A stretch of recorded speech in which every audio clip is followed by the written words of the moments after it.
When Arya Lynn walked down the aisle in her dead sister's wedding dress, she knew the man waiting at the altar didn't love her. He loved a ghost. Dominic Valente, the most feared Mafia don in the city, was marrying her only to erase a debt written in blood and betrayal. Their first kiss as husband and wife tasted like ice and regret. But Arya had 7 days to make him see her, not as a replacement for what he lost, but as the woman who would save him from enemies he didn't even know were coming. Follow this story to the end, hit that like button, and comment what city you're watching from so I can see how far this journey reaches. The cathedral was silent except for the whisper of silk against marble. Arya Lynn's fingers trembled as they gripped the bouquet of white orchids, her sister's favorite flower, carried by a woman her sister had become. The dress she wore had been altered 3 times to fit her smaller frame. The lace bodice taken in, the train shortened, but it still felt like wearing someone else's skin. Because it was. This gown had been meant for Celeste, her older sister, the woman who was supposed to marry Dominic Valente 2 years ago before a car accident stole her life and left a family drowning in grief and unpayable debts. Now Arya was walking down that same aisle, past rows of stone-faced men in expensive suits whose hands rested too casually near concealed weapons, toward a man who had made it perfectly clear this marriage was a transaction, nothing more. Her father hadn't even come. He'd signed the papers 3 weeks ago, his hands shaking as he scrawled his name across documents that transferred his youngest daughter like property to settle debts he had accumulated trying to save a business that had been bleeding money since Celeste died. Her stepmother had been the one to deliver the news, her painted lips curved in something that wasn't quite a smile. "You should be grateful," Veronica had said, examining her manicured nails. "The Valente family could have taken everything. Your father's life, the house, everything your real mother left you. Instead, Dominic is being generous." Generous. The word had felt like ash in Arya's mouth. But she'd said yes anyway, because what choice did she have? And because, buried beneath layers of fear and resignation, there was a truth she'd never spoken aloud.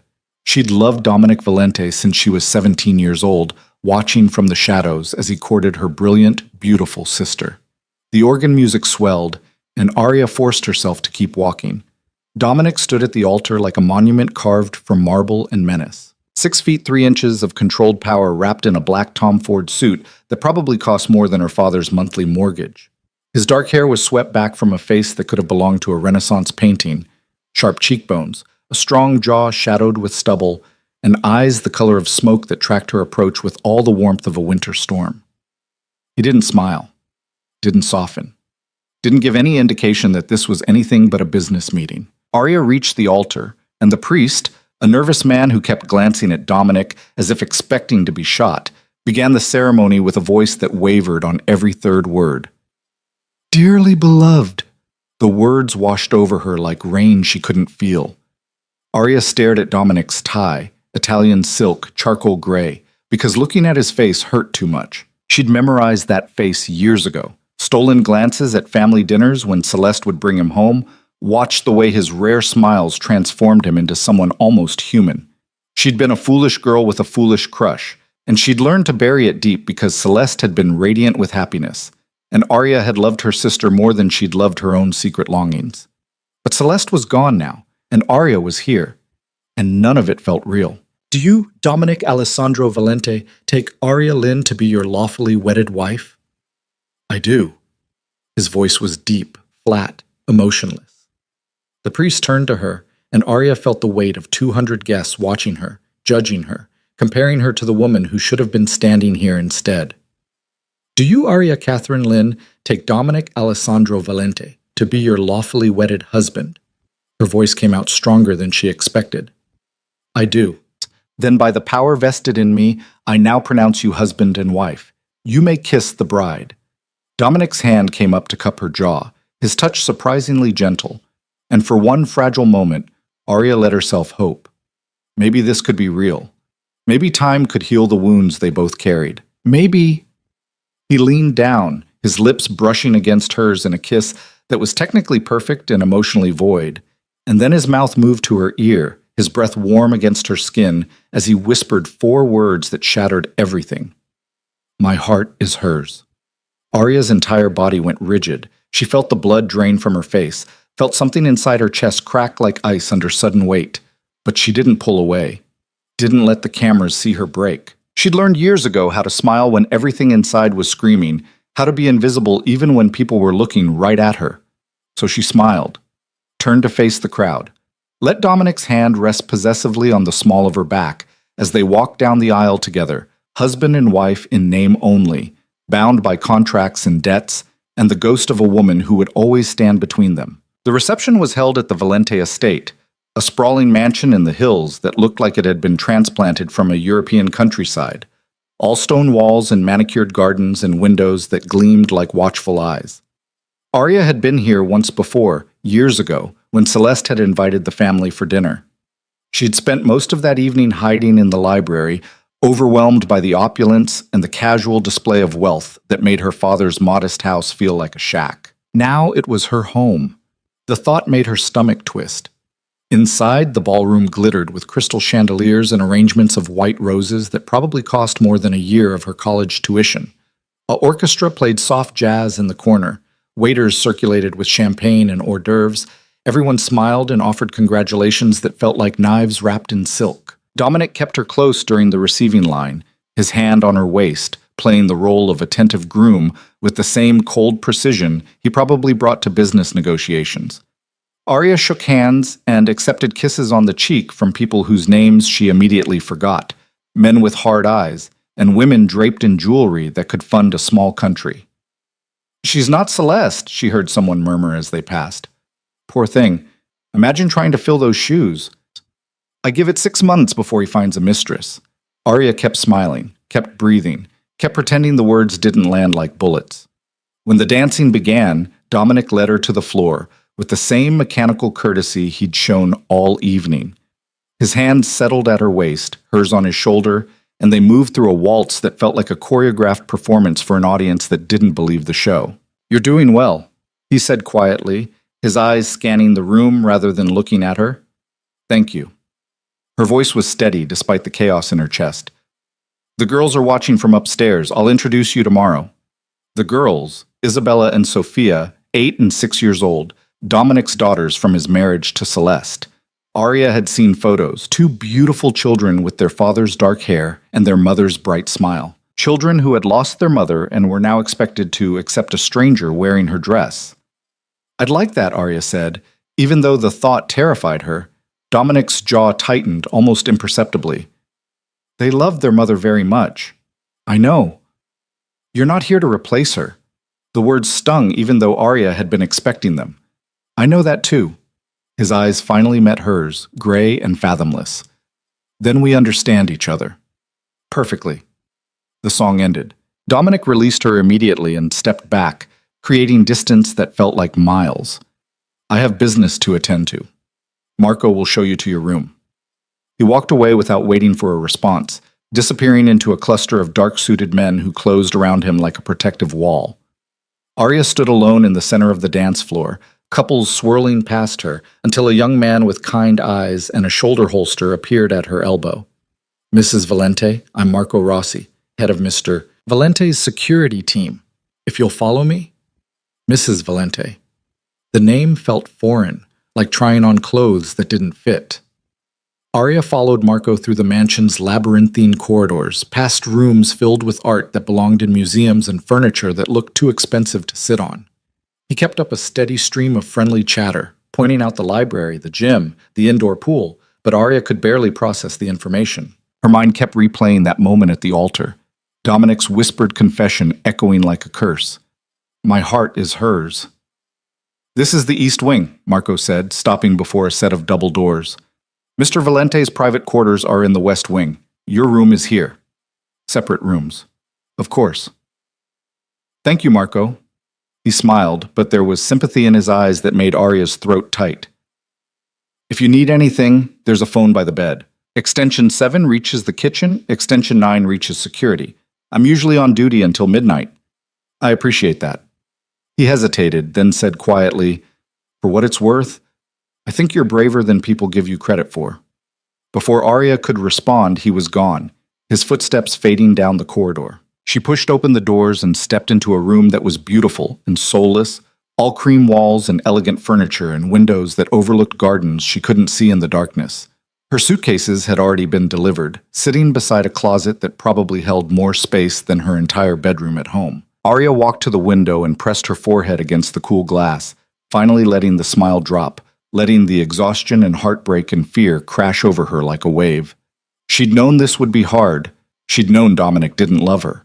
But hearing him say it, feeling the absolute finality in those 4 whispered words, made the reality inescapable. She was married to a man who would never see her as anything but a substitute for the woman he'd lost. A soft knock interrupted her spiral. Arya quickly wiped her eyes and turned toward the door.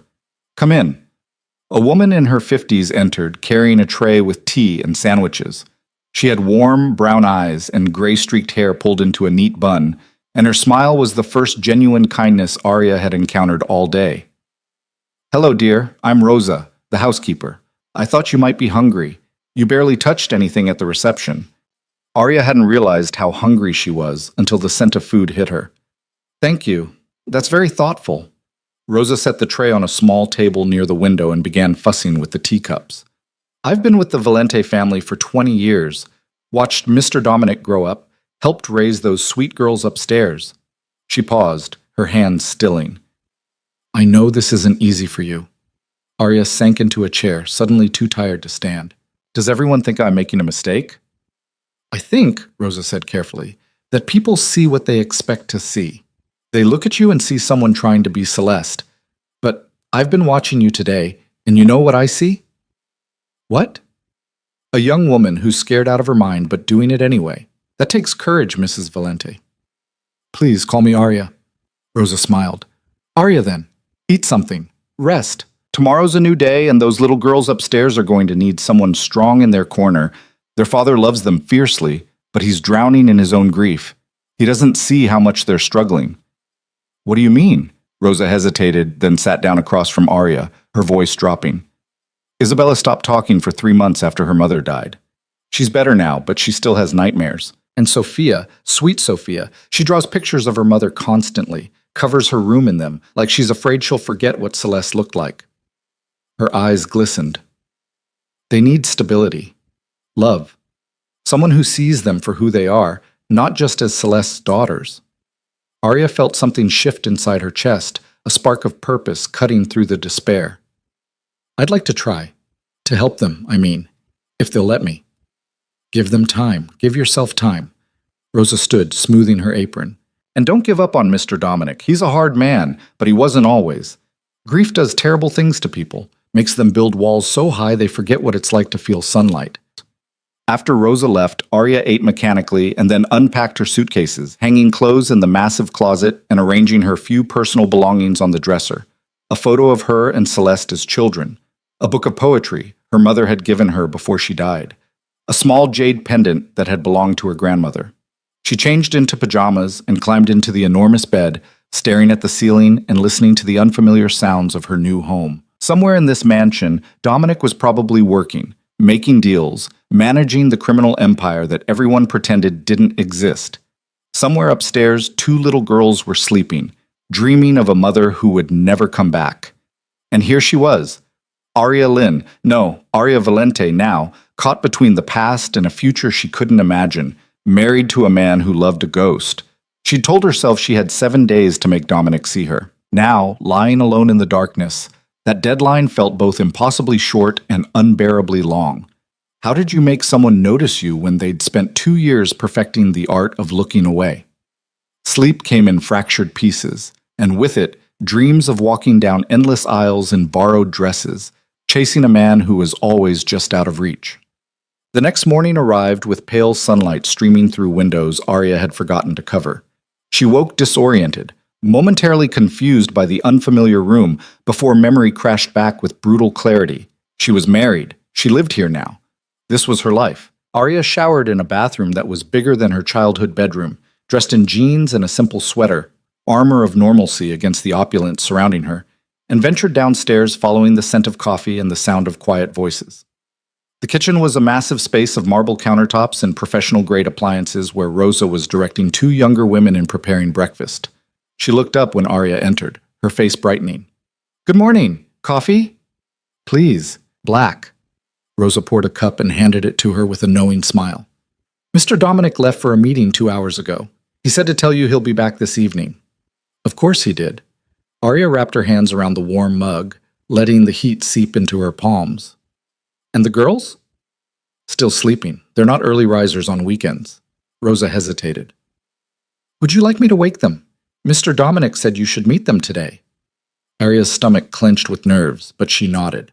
I'd like that. 20 minutes later, she was standing outside a bedroom door decorated with hand-painted flowers and a wooden sign that read, Isabella and Sophia's room.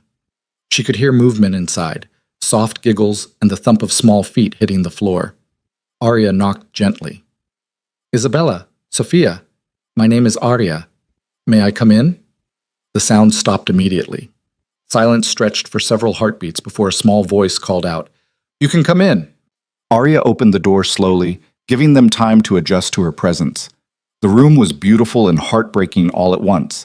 Princess beds draped in gauzy fabric, shelves overflowing with books and toys, and every available wall space covered in drawings. Drawings of a woman with long dark hair and a bright smile. A woman surrounded by flowers and sunshine and two small figures holding her hands. Celeste, rendered in crayon and marker and colored pencil by children trying to hold on to a memory that was slipping away. Two pairs of gray eyes, their father's eyes, stared at Arya from across the room. Isabella was tall for 8, all long limbs and serious expression, her dark hair pulled into a ponytail. Sophia was smaller, rounder, still carrying the softness of early childhood, her hair in 2 braids. Neither of them smiled. Hi, Arya said softly, staying near the door. It's nice to finally meet you both. I've heard a lot about you. You're wearing Mama's dress yesterday, Sophia said, her voice barely above a whisper. We saw you from the stairs. Arya's heart cracked. I know, I'm sorry if that was hard to see. Papa said you're going to live here now. Isabella's tone was flat, carefully neutral. Because you married him. That's right. Are you going to try to be our new mother? The question was a challenge wrapped in fear. Arya shook her head firmly. No, you already have a mother, and no one could ever replace her. I'm just someone who's going to be living here now, and I hope that maybe we can be friends. Isabella studied her for a long moment, and Arya held still under the scrutiny, letting the child see whatever she needed to see. Do you know how to braid hair? Sophia asked suddenly. The question was so unexpected that Arya almost laughed. I do, actually. I used to braid my sister's hair all the time. The sister who was our mama? Yes. Sophia looked at her sister, some silent communication passing between them, then back at Arya. My braids are messy. Rosa did them, but she's not very good. Can you fix them? It felt like a test. Arya stepped carefully into the room, kneeling in front of Sophia so they were at eye level. I'd be honored to try. Would that be okay? Sophia nodded and turned around, presenting her back. Arya's fingers worked gently, unraveling Rosa's attempt and creating 2 neat French braids while Isabella watched from her bed, arms crossed but eyes curious. As she worked, Arya talked quietly about nothing important, the weather, the gardens she'd glimpsed from her window, a book she'd been reading, filling the silence with words that didn't demand anything in return. When she finished, Sophia touched her braids experimentally, then ran to a mirror and beamed at her reflection. They're perfect! Better than Mama's even! The words were innocent, but they hit Isabella like a physical blow. The older girl's face crumpled for just a second before she locked it down, her expression going hard and cold. I'm going to Papa's study, she announced, sliding off the bed and stalking toward the door. Isabella, wait. Arya started, but the child was already gone, her footsteps echoing down the hallway. Sophia looked between the door and Arya, her lower lip trembling. She gets mad sometimes, when people talk about Mama, when things change. Arya pulled Sophia into a gentle hug, feeling the small body tense before slowly relaxing. That's okay. Change is scary, and being angry is normal when you miss someone you love. Do you miss her? Sophia's voice was muffled against Arya's shoulder. Your sister? Every single day. Does it get better, the missing? Arya thought about lying, about offering false comfort, but something told her these children had heard enough lies wrapped in kindness. It gets different. It doesn't hurt quite as sharp after a while, but it never really goes away. You just learn to carry it. Sophia pulled back, her gray eyes, so like Dominic's, studying Arya's face. Papa doesn't talk about Mama anymore. He used to, right after, but now he just looks sad and goes to his office. Oh, grief is complicated, Arya said softly. Everyone handles it differently. Rosa says Papa's heart is broken, and that's why he's always working. Out of the mouths of babes, Arya smoothed Sophia's braids, choosing her words carefully. Your Papa loves you very much. Sometimes grown-ups don't know how to show it when they're hurting. Will you hurt him? The question was asked with the blunt honesty of childhood. Like in the movies when the bad lady tricks the man?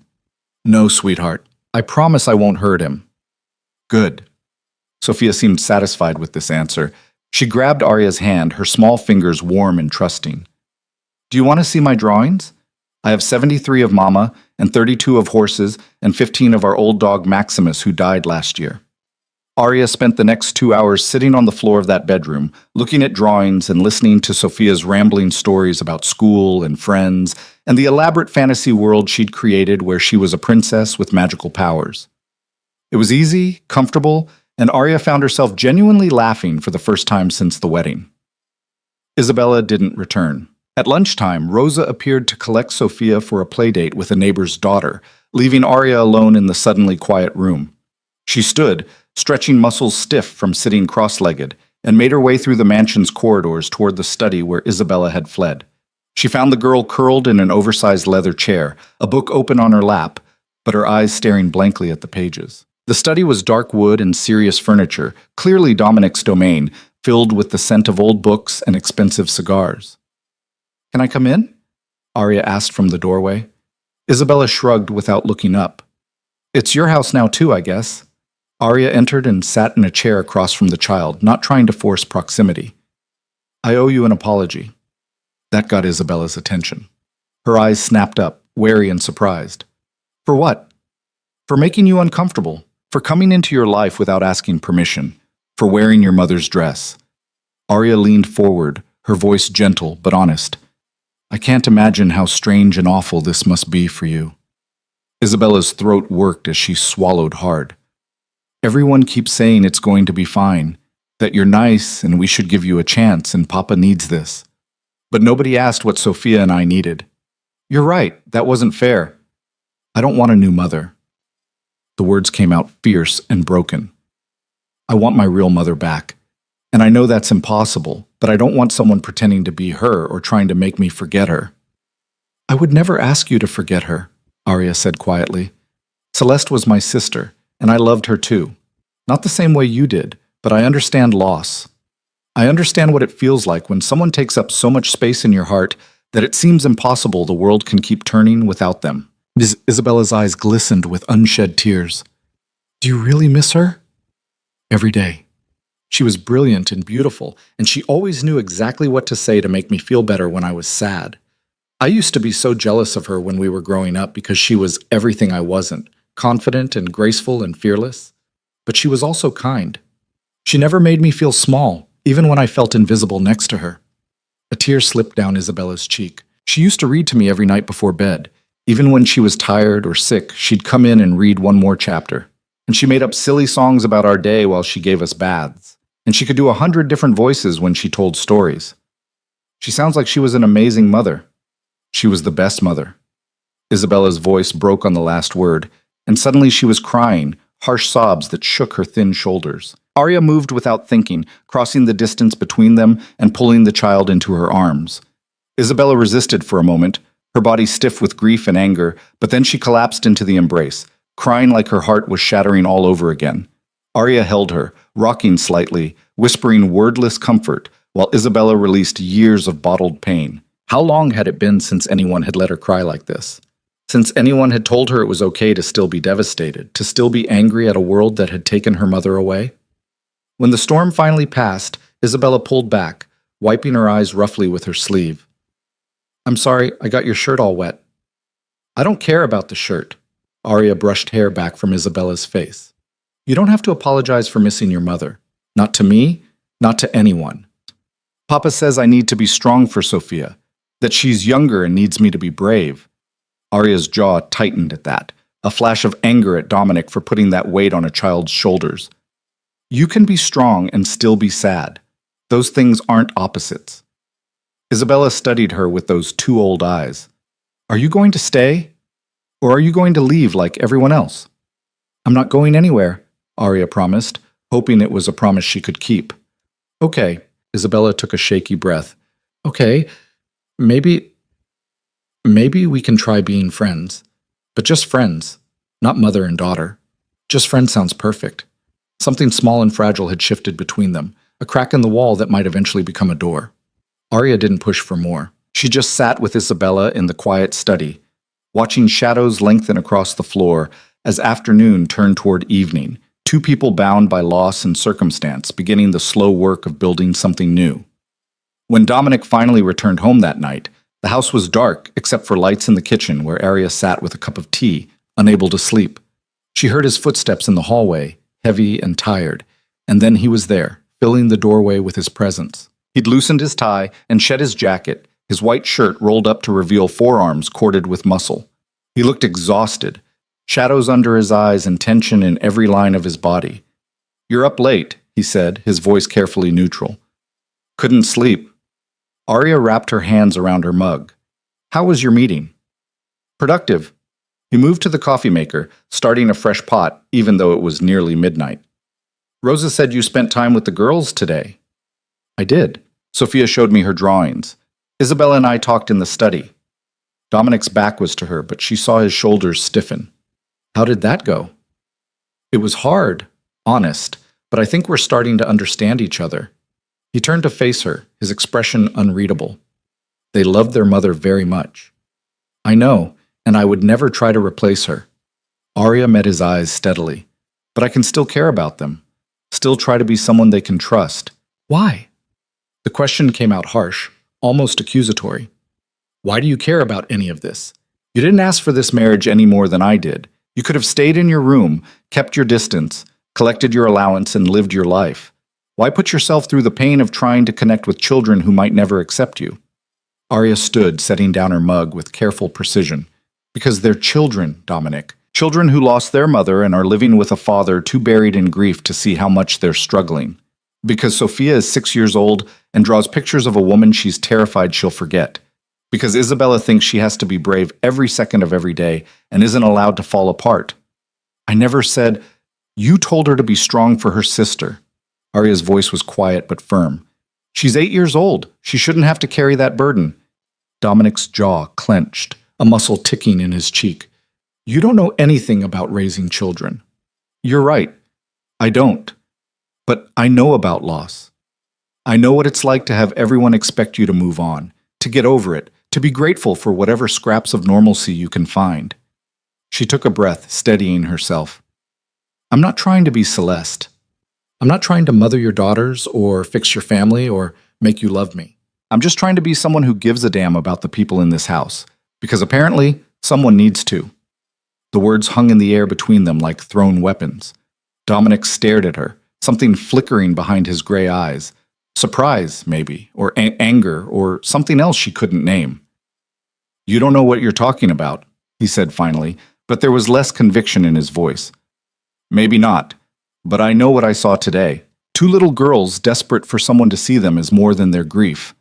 Arya picked up her mug and walked toward the door, pausing beside him. I'm going to keep trying with them, Dominic. You can approve or disapprove, but I'm not going to stop caring just because it's inconvenient for your narrative about what this marriage is supposed to be. She left him standing in the kitchen, her heart pounding with adrenaline and fear at her own boldness. She half expected him to call her back, to put her in her place, but he didn't. The silence followed her all the way to her room, where she finally let herself breathe. Day 1 of 7, and she'd already broken her own rules about staying invisible, about not making waves. But as she climbed into bed and pulled the covers up, Arya found she didn't regret it. Those girls needed someone in their corner, and if Dominic was too blinded by his own pain to be that person, then she would be. Even if it meant going to war with her own husband.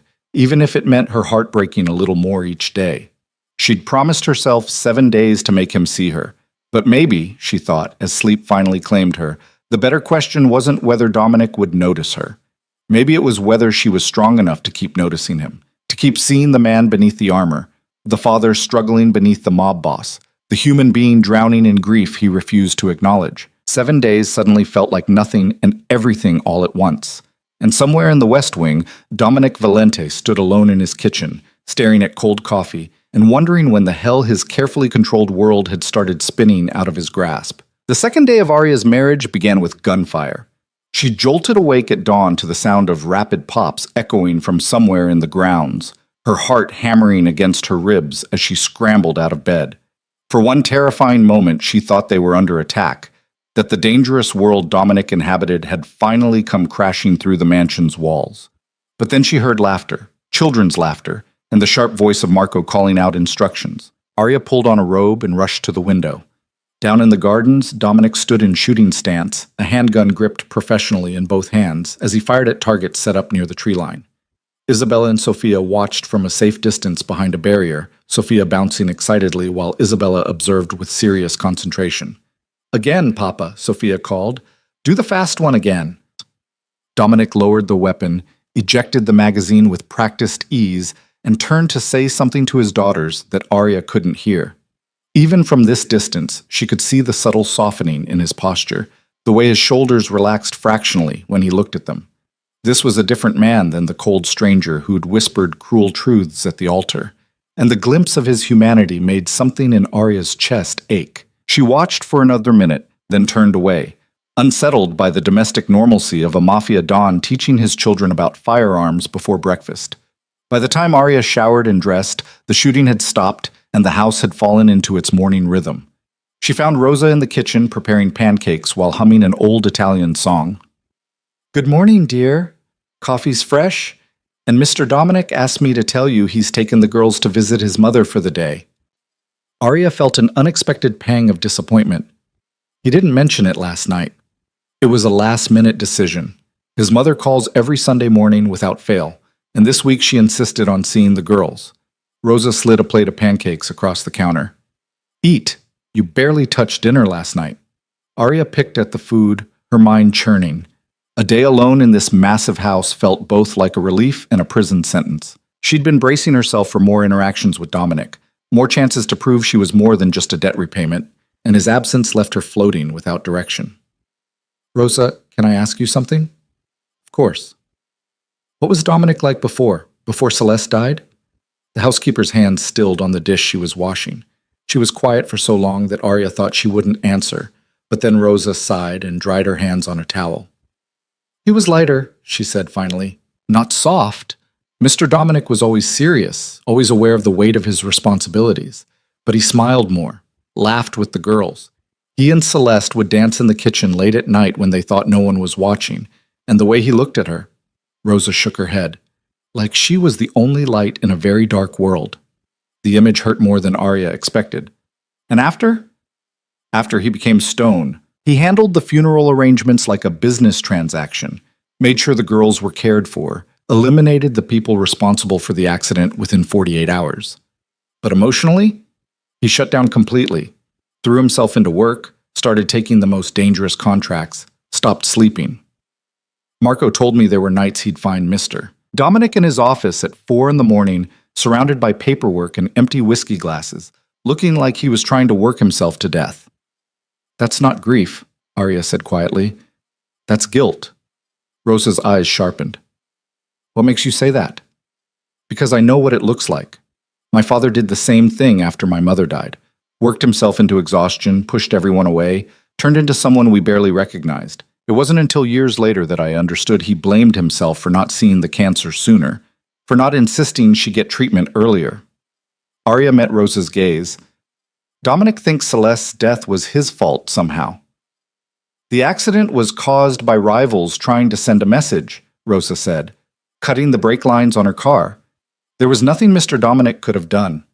Logic doesn't matter when you're drowning in guilt. He probably thinks he should have had better security, should have anticipated the threat, should have protected her better." Arya pushed her plate away, her appetite gone. "And now he's punishing himself by refusing to move forward, refusing to let anyone get close enough to matter, including you. Especially me. I'm a constant reminder of what he lost and what he's been forced to accept." Rosa studied her for a long moment. "You're smarter than people give you credit for, Arya Valente. I just understand broken people. I've been one myself. The rest of the day stretched empty and strange. Arya explored more of the mansion, discovering a music room with a grand piano that looked untouched, a solarium filled with plants that Rosa admitted Celeste had loved, and a locked door at the end of the west wing that she didn't dare try to open.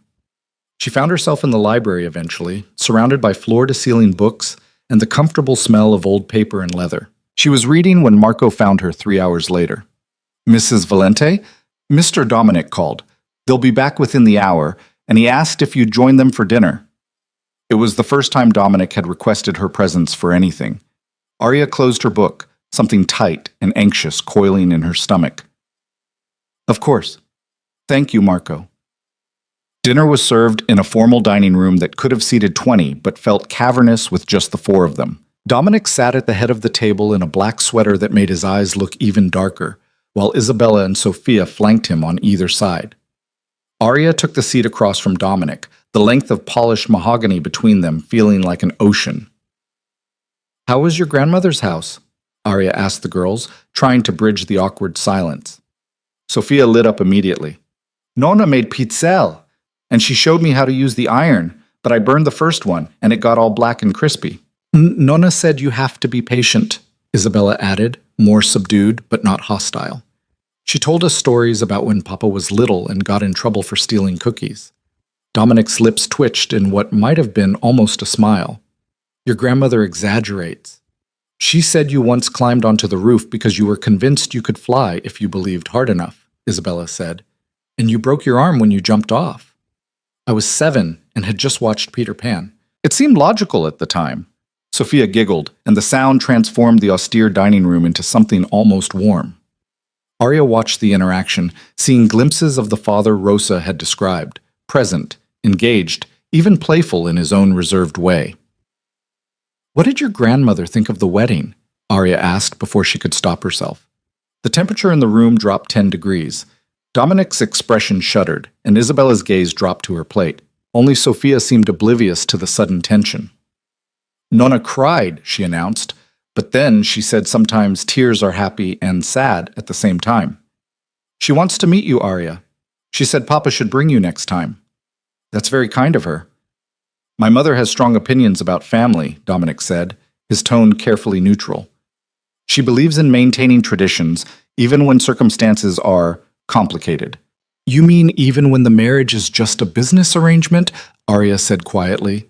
His eyes snapped to hers, sharp and assessing, but before he could respond, Isabella spoke up.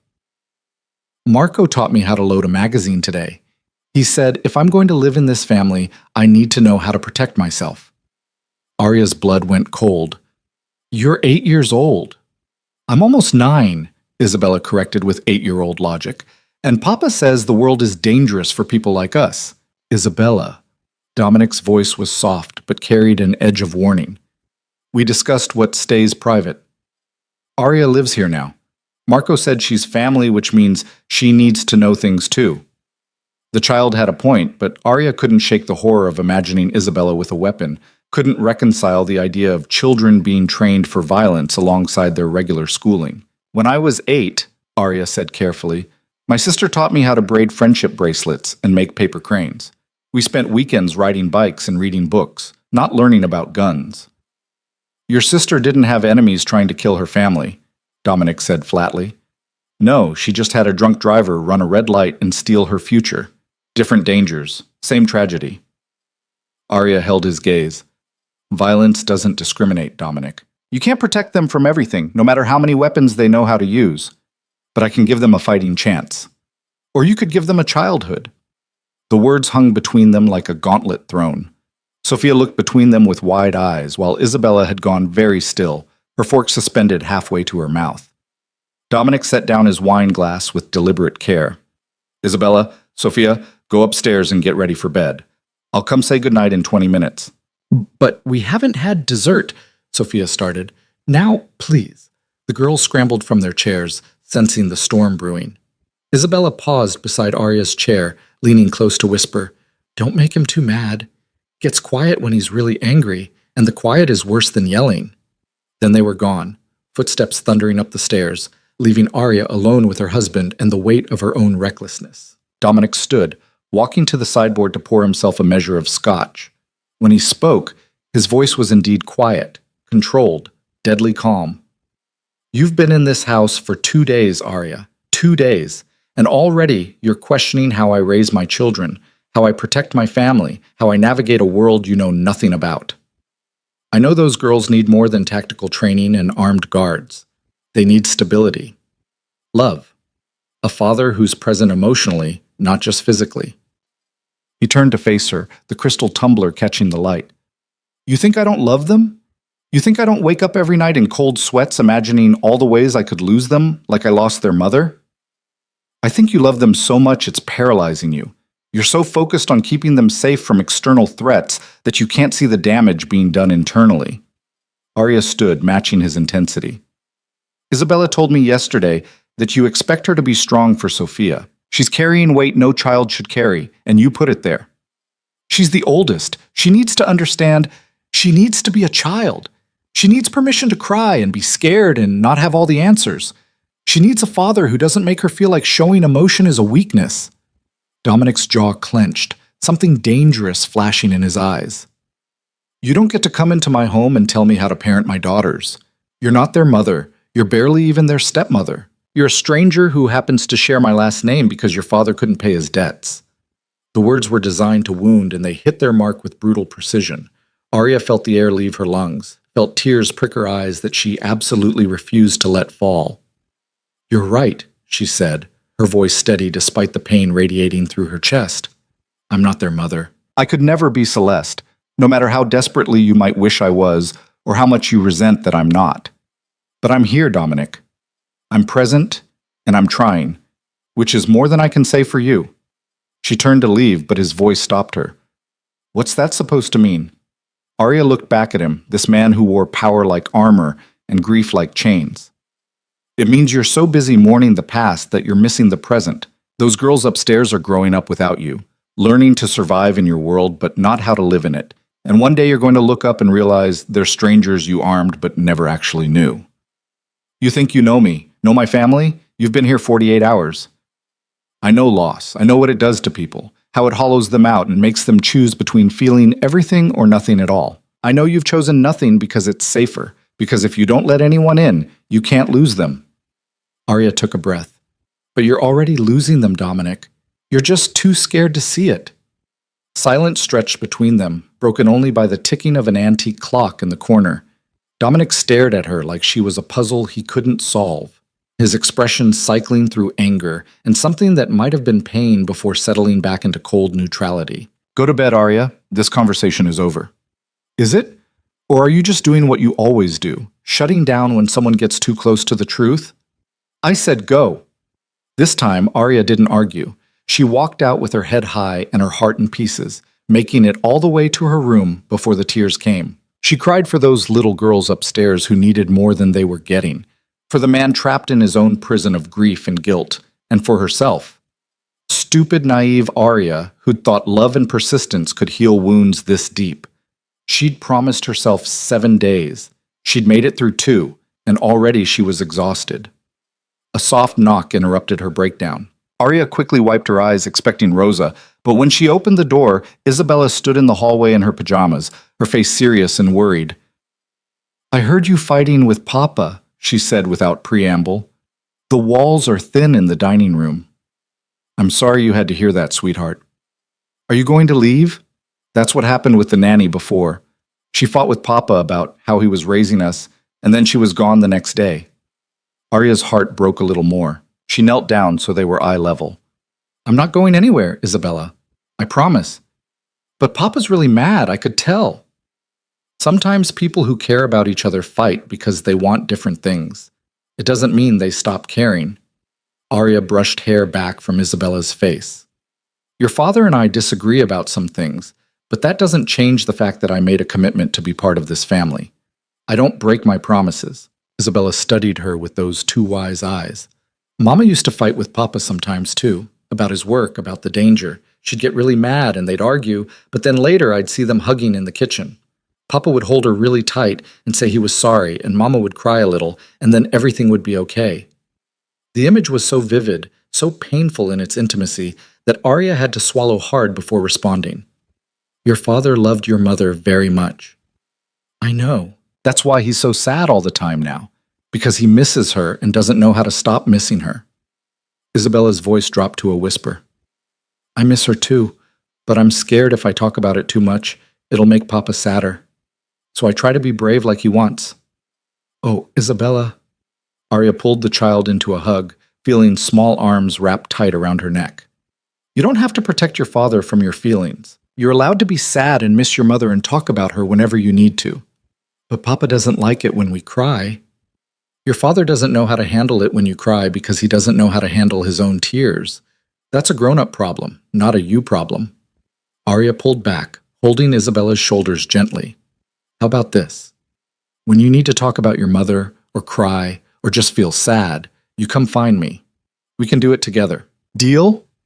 Isabella nodded, a tear sliding down her cheek. Deal. Can I stay here tonight? I don't want to be alone.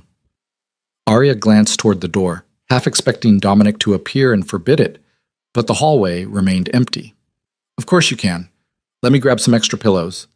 They made a nest in Arya's huge bed, Isabella curling up on one side while Arya lay on the other, close enough for comfort but respecting the child's space. In the darkness, Isabella's voice came soft and small.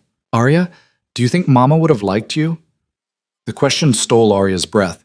She thought about Celeste, brilliant, beautiful Celeste, who'd always been kind to her awkward younger sister, who defended her from bullies and helped her pick out her prom dress and told her she was special even when Arya felt invisible. I think she would have wanted someone who cares about you and Sophia to be here, Arya said carefully. Someone who sees how amazing you both are. I think she would have liked you, Isabella decided. You're nice, and you don't try to pretend she didn't exist. The nanny used to get uncomfortable when we mentioned Mama, like saying her name was wrong, but you talk about her like she was real. She was real. She is real, in your memories and your hearts. Death doesn't erase the people we love, Isabella. It just means we carry them differently. They lay in comfortable silence after that, and eventually Isabella's breathing evened out into sleep. Arya watched the child's peaceful face in the moonlight streaming through the windows, feeling the weight of responsibility settle over her like a blanket. She'd made promises today, to Isabella, to herself, to the ghost of her sister, and she intended to keep them, even if it meant going to war with Dominic Valente, especially if it meant going to war with Dominic Valente. Because those girls deserved better than a father too broken to see them clearly, and Dominic deserved better than the prison he'd built from guilt and grief.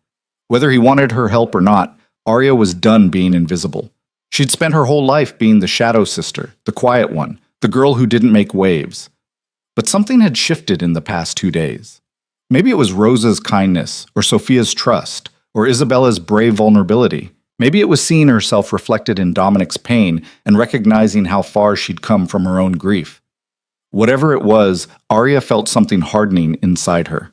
Not anger, not resentment, but determination forged in fire. 5 days left to make Dominic see her. And if he wouldn't look voluntarily, she'd make damn sure he couldn't look away. The next morning, Arya woke to find Isabella gone and a note on the pillow written in careful cursive. Thank you for letting me stay. I feel better now. Isabella. She showered and dressed, choosing a simple dress in deep blue that Celeste would never have worn, and made her way downstairs with a plan forming in her mind. She found Marco in the security office, a room filled with monitors showing every angle of the estate. Mrs. Valente, what can I do for you? I need your help with something, and I need you to not tell Dominic until it's done. Marco's eyebrows rose, but there was interest in his expression. That depends on what you're asking. I want to learn about Dominic's world, not the sanitized version people tell the wife, the real version. What he does, who his enemies are, what dangers this family actually faces. Arya met his gaze steadily. I can't help protect Isabella and Sophia if I don't understand the threats. And I can't have honest conversations with Dominic about risk if I'm ignorant about what we're actually dealing with. Marco leaned back in his chair, studying her with new respect. Mr. Valente won't like this. Mr. Valente doesn't like most things I do, but he married me, brought me into this house, made me part of this family. I'm not going to be a decorative wife who smiles and stays ignorant. I'm going to be useful, Marco, whether Dominic approves or not. A slow smile spread across Marco's face. You know what? I think Celeste would have liked you too. He pulled out a chair. Sit down, Mrs. Valente. Let's talk about the Valente family business and exactly what you've married into. For the next 3 hours, Marco gave Arya a crash course in organized crime. He explained the family's legitimate businesses, real estate, import-export, construction, and the less legitimate operations that funded them. He showed her maps of territory, explained the delicate balance of power between rival families, walked her through the hierarchy of Dominic's organization. The Castellano family runs the ports, he said, pointing to a section of the city map. The Morettis control the casino operations downtown, and the Russos handle most of the drug trade, though Dominic refuses to get involved in that side of things. Why? Personal code. He saw what drugs did to his neighborhood growing up, decided that was a line he wouldn't cross. It's made him enemies. There's more money in narcotics than almost anything else, but he won't budge. Arya processed this, the pieces of Dominic's character clicking into place. So he's a criminal with ethics. He's a man trying to navigate an impossible world with some version of honor intact.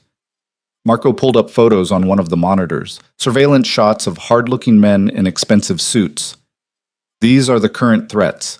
Viktor Kozlov runs the Russian syndicate moving into our territory. He's been pushing for months, testing boundaries, seeing how far he can go before Dominic pushes back. Is he the one who killed Celeste? Marco's expression darkened. No. That was the Bratva. Different faction already dealt with, but Kozlov's connected to them, and he's using what happened to Celeste as psychological warfare, reminding Dominic that his family is vulnerable. That's why he's teaching the girls about weapons. That's why he barely sleeps, why he's tripled security, why he takes every threat seriously, no matter how small. Marco met her eyes. Mr. Valente is terrified of losing anyone else. It makes him cautious to the point of paranoia. And it makes him push away anyone who gets too close, because closeness equals vulnerability. Exactly, which is why, and I say this with respect, Mrs. Valente, he's going to lose his mind when he finds out I've been educating you about all this. Arya smiled, but there was steel in it. Then we'd better make sure I know enough to make his anger worth it. They worked through lunch, Marco quizzing her on names and territories until Arya could identify the major players and understand the basic power structure. It was dizzying and disturbing, learning about violence and corruption delivered in Marco's matter-of-fact tone, but Arya forced herself to absorb every detail. She was studying a dossier on the Kozlov organization when the office door opened and Dominic walked in, still in his suit from whatever meeting he'd attended. His eyes went immediately to Arya sitting at Marco's desk, surrounded by files marked confidential, and his expression turned thunderous. What the hell is this? Marco stood smoothly. Mrs. Valente asked for a briefing on family security matters. I provided one. Without consulting me first? She's family now, boss. She has a right to know what threats we're facing. Dominic's gaze swung to Arya, fury and something else, fear, maybe, blazing in those gray eyes. My office, now! He turned and strode out without waiting for confirmation. Marco gave Arya an encouraging nod, and she followed her husband through the mansion to his private study, her heart pounding, but her resolve steady. Dominic closed the door behind them and leaned against it, arms crossed. Explain. I asked Marco to educate me about your business and the dangers your family faces. I needed to understand what Isabella and Sophia are being prepared for. So you went behind my back. I asked for information you should have volunteered. If I'm part of this family, if those girls are my responsibility now too, I need to know what we're up against. Arya stood her ground. You can't expect me to live in ignorance while threats circle this house. I expect you to trust that I know how to protect my family without your interference. Your family, Dominic? Or our family? The words came out sharper than she intended. Because last time I checked, we're married. Those girls call this my home now. But you keep treating me like an outsider who's here on sufferance. You are an outsider. You don't know this world, don't understand the rules. Then teach me. Arya's voice rose with frustration. Stop shutting me out and help me understand. I'm not asking to run your operations or make strategic decisions. I'm asking to know enough to be useful instead of a liability. Dominic pushed off the door, stalking closer until they were separated by only a few feet. You want to know why I don't teach you? Because knowledge is dangerous in this world. Because the more you know, the bigger target you become. Because I've already lost one wife to this life, and I'll be damned if I lose another. The confession hung between them, raw and unexpected.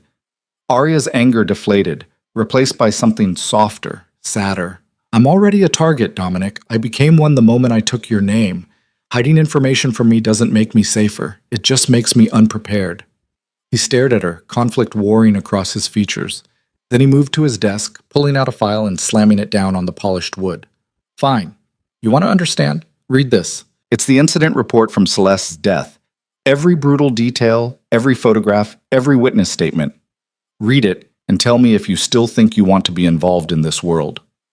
Arya approached the file slowly, her hands trembling as she opened it. The first page was clinical, date, time, location, but the photos underneath stole her breath. The twisted metal of Celeste's car, blood on shattered glass, evidence markers scattered across asphalt. She made herself look at every image, made herself read every word, even as tears blurred her vision and nausea rose in her throat. This was her sister. Her beautiful, vibrant sister reduced to forensic evidence and cold reports. When she finally looked up, Dominic was watching her with an expression she couldn't name. Still want to be educated about my world? His voice was rough, almost gentle. Arya closed the file with shaking hands. More than ever, because now I understand what you're trying to prevent. And because those girls upstairs deserve to never see photos like this of anyone they love ever again. Something shifted in Dominic's face. Surprise, respect, maybe even the faintest hint of admiration. You're either incredibly brave or incredibly foolish. Maybe both. Arya wiped her eyes. But I'm not backing down. Those girls need me, whether you want to admit it or not.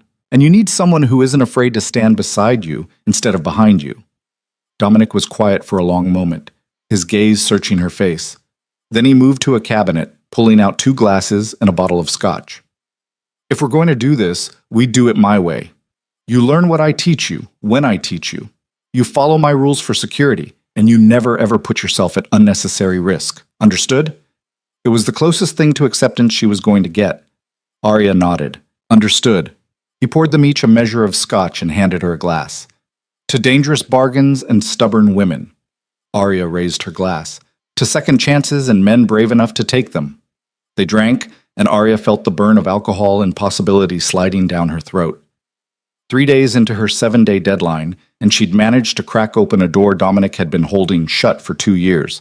It wasn't love. It wasn't even friendship yet, but it was progress, and progress was everything. The education began the next morning in Dominic's study, with maps spread across his desk and Marco standing guard by the door. Arya learned to identify safe routes through the city, memorized the faces of allies and enemies, practiced emergency protocols until she could recite them in her sleep. Dominic was a demanding teacher, his questions sharp and unforgiving, but Arya met every challenge with determination that seemed to surprise him. If the East Gate is compromised, what's your evacuation route? He asked on the 4th day, not looking up from the security schematics he was reviewing. Through the kitchen to the service tunnel, exit at the groundskeeper's cottage, vehicle stationed there at all times with keys in the ignition. Marco or his second-in-command escorts, never alone. Arya didn't hesitate. Isabella and Sophia know to go to the panic room if they hear the alarm, biometric lock that only responds to family members. Dominic finally looked at her, something like approval flickering in his expression. And if the panic room is inaccessible, then we follow Protocol 7, out through Sophia's bedroom window to the trellis, across the garden wall to the neighbor's property. Mrs. Chen has been paid handsomely to ask no questions and keep her guest house available. Good. He marked something on the schematic. You're learning faster than I expected. I'm motivated. Those girls matter to me. I can see that. Dominic set down his pen, studying her with an intensity that made Arya's pulse quicken. They've been different this week. Lighter. Sophia actually laughed at dinner last night. Really laughed. Not the polite smile she's been giving for months. She told me a joke she learned at school, something about a chicken and a rubber duck. It wasn't actually funny, but her delivery was adorable. And Isabella asked me about her mother last night. Dominic's voice went quieter. Asked if I thought Celeste would be proud of her grades. She hasn't mentioned Celeste to me in over a year. Arya's heart squeezed. What did you tell her? That her mother would be incredibly proud. That Celeste always said Isabella had the best mind in the family. He paused, something vulnerable crossing his face. Then Isabella hugged me and said she missed Mama, and I didn't know what to say, so I just held her until she was ready to let go. That's exactly what she needed. Just you, present and honest. She said you told her it was okay to talk about Celeste whenever she needed to. That missing her mother didn't make me sad. It just made her human. Dominic's eyes met Arya's. Thank you for that. For giving her permission to grieve openly. The gratitude in his voice was unexpected and precious. Arya felt warmth spread through her chest, hope taking root despite her best efforts to protect herself. They're easy to love, Dominic. You did something right raising them, even through all the pain. Celeste did something right. I've just been trying not to break what she built. You're harder on yourself than you need to be. Am I? The question wasn't rhetorical. Dominic stood, moving to the window that overlooked the gardens where Isabella and Sophia were playing with a new puppy Rosa had surprised them with yesterday. I see them down there, laughing and running, and I think about how many threats exist in the world, how many people would use them to get to me, how I should be down there with them instead of up here planning for worst-case scenarios. Arya joined him at the window, close enough that their shoulders almost touched. You can't be everywhere at once, and they know you love them, Dominic. Even when you're working, even when you're distant, they never doubt that. How do you know? Because Isabella told me. She said you kiss them goodnight every evening without fail, even if you have to wake them up to do it. That you never miss a school event, never forget their birthdays, always remember their favorite foods. Arya smiled softly. She said you're sad, but you're still their papa, and that's what matters. Dominic's throat worked as he swallowed hard. I don't deserve them. Don't deserve their forgiveness for how absent I've been. Children don't operate on deserve. They operate on love, and yours are swimming in it, even if you can't always show it the way you want to. They stood in silence, watching the girls play until Marco's phone buzzed. He checked it, his expression hardening. Boss, we've got a situation. Kozlov's people were spotted 3 blocks from the south perimeter. 4 vehicles, armed, doing reconnaissance. Dominic's entire demeanor shifted, the vulnerable father disappearing behind the dangerous Dawn. Lockdown protocol. Now! Get the girls inside and secure all entrances. I want eyes on every camera and a perimeter check every 15 minutes. Already in motion. Marco was speaking rapidly into his phone, coordinating with the security team. Arya felt fear spike through her, but she forced it down, forced herself to think clearly. What do you need me to do? Dominic turned to her, and for a moment she thought he'd tell her to hide, to stay out of the way like the decorative wife he'd expected her to be. But instead he said, get the girls to the panic room. Keep them calm. If anything happens to me, Marco has instructions to get you all to a safe house in the mountains. There's a go bag in your closet with documents, cash, and everything you'll need. Nothing's going to happen to you. Arya, I said nothing's going to happen to you. She grabbed his arm, her fingers digging into the expensive fabric of his suit. We're going to handle this together, and then we're all going to have dinner like a normal family. Understood? Something flickered in his eyes, surprise, warmth, maybe even affection, before the mask slammed back into place. Understood. Now go. Keep them safe. Arya ran through the mansion, her training kicking in as she followed the quickest route to the gardens. She found Isabella and Sophia still playing, oblivious to the danger circling their home. Girls, we need to go inside now, quickly and quietly. Isabella's head snapped up, her expression instantly wary. What's wrong? Just a precaution. Come on, both of you. Leave the puppy. Rosa will bring him in. Sophia clutched her new pet, a golden retriever puppy they'd named Maximus II after the original. But he'll be scared alone. Sophia, now. Arya used the firm tone Dominic had taught her, the one that meant no arguments. Marco's orders. That got both girls moving. They knew Marco, trusted him, understood that when he gave orders, it meant real danger. Arya herded them inside, through the kitchen where Rosa was already securing windows, down the hallway to the concealed door that led to the panic room. The biometric lock recognized Arya's palm print. Dominic had added her to the system 3 days ago, a gesture that had felt like acceptance, and the heavy door swung open. Inside was a space roughly the size of a large bedroom, furnished with bunks, supplies, communications equipment, and enough food and water to last 2 weeks. I don't like this room, Sophia whispered, clutching Arya's hand. It's scary. I know, sweetheart, but it's safe, and that's what matters right now. Arya settled both girls on one of the bunks, pulling them close.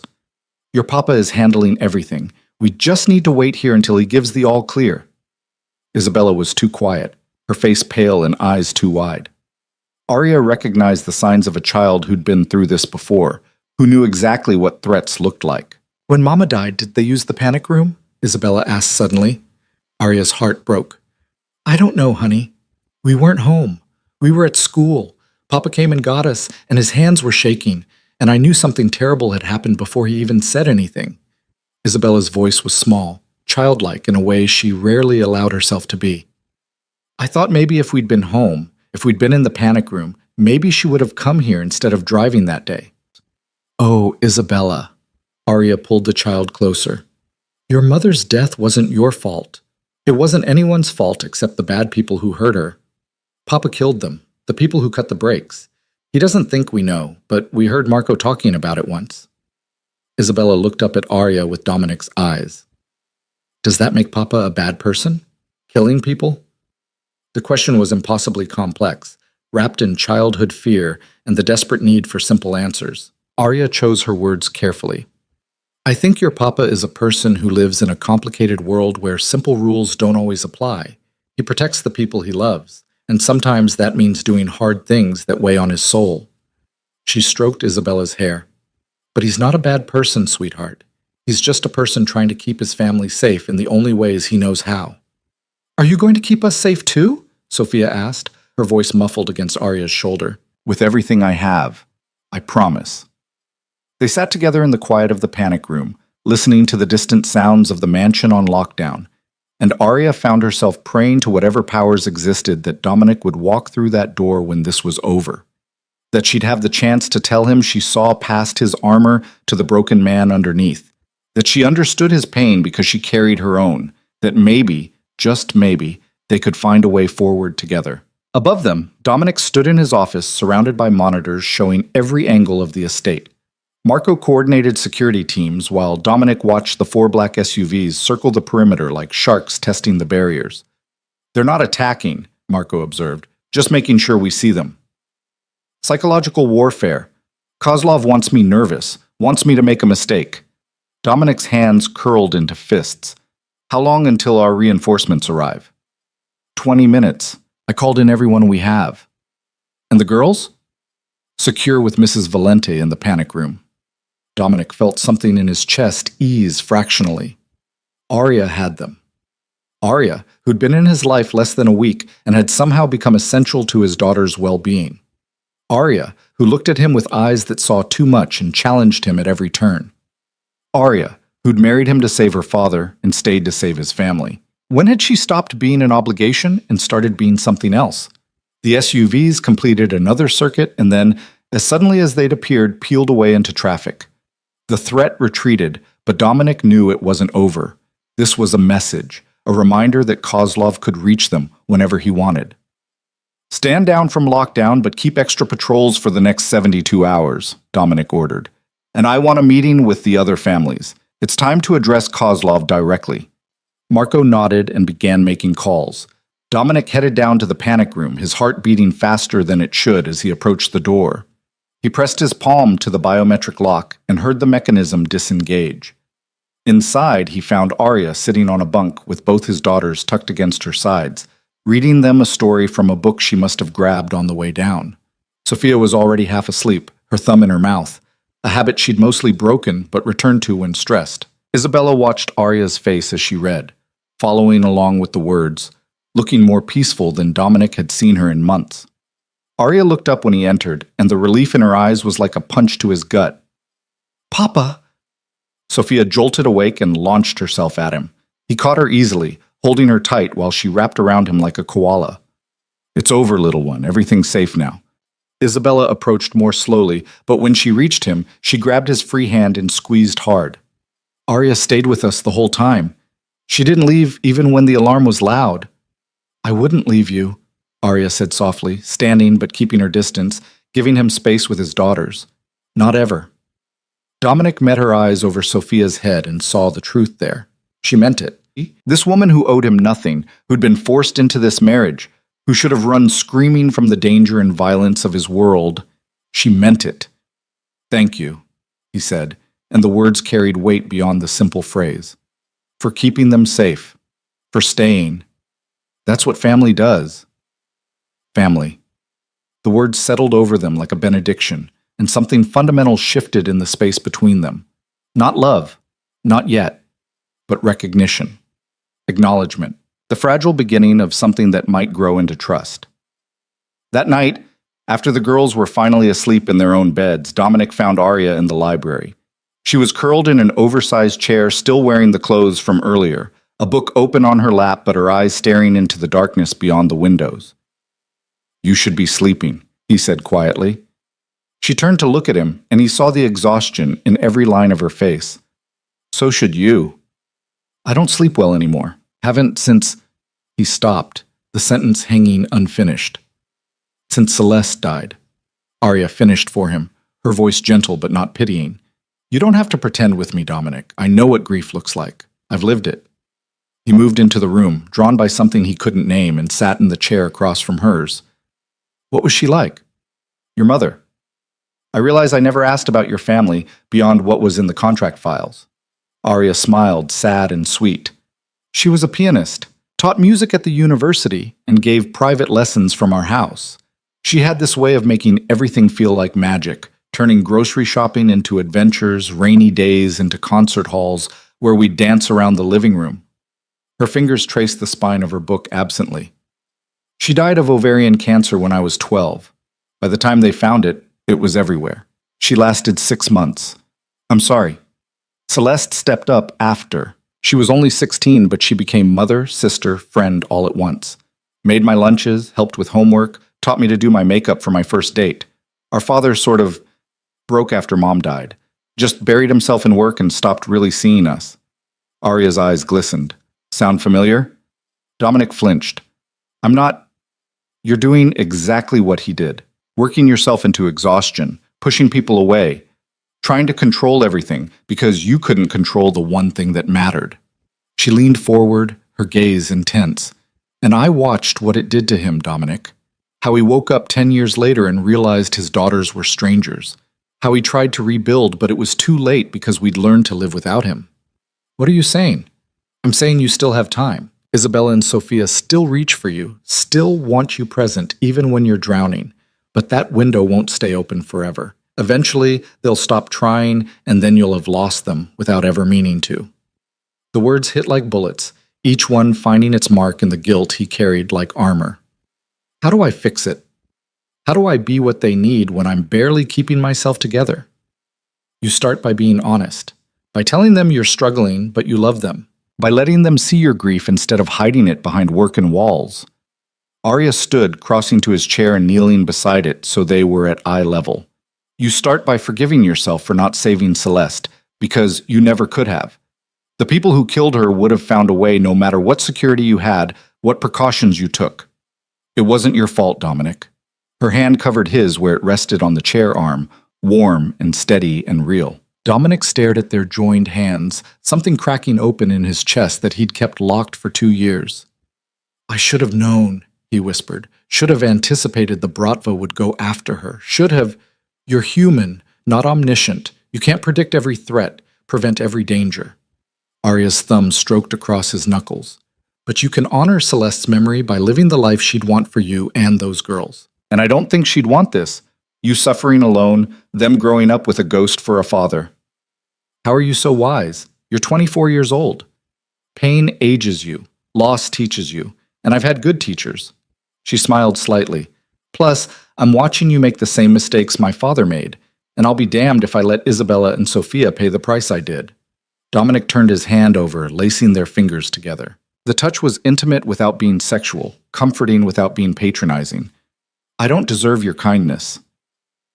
Good thing kindness isn't about deserving. It's about choosing to care despite the cost. They sat in the quiet library, hands joined, sharing space and grief and the tentative beginning of understanding. Dominic felt something in him ease like a fist unclenching after years of tension. This woman who'd walked into his life wearing his dead wife's dress had somehow become a mirror, reflecting back truths he'd been too scared to acknowledge. "I'm afraid," he admitted into the darkness. "Every day I'm terrified I'll lose them like I lost her. That I'll come home and they'll be gone, and it'll be my fault because I brought danger into their lives just by existing." Fear is love with nowhere to go. You're allowed to be afraid, Dominic. You just can't let it paralyze you into missing their childhood. Arya squeezed his hand. "And you're not alone anymore. You have me, and I'm not going anywhere. Not when Kozlov threatens. Not when things get hard. Not ever." Why? Why would you stay when you could have negotiated your way out of this marriage, could have demanded money and freedom instead of signing your life over to me?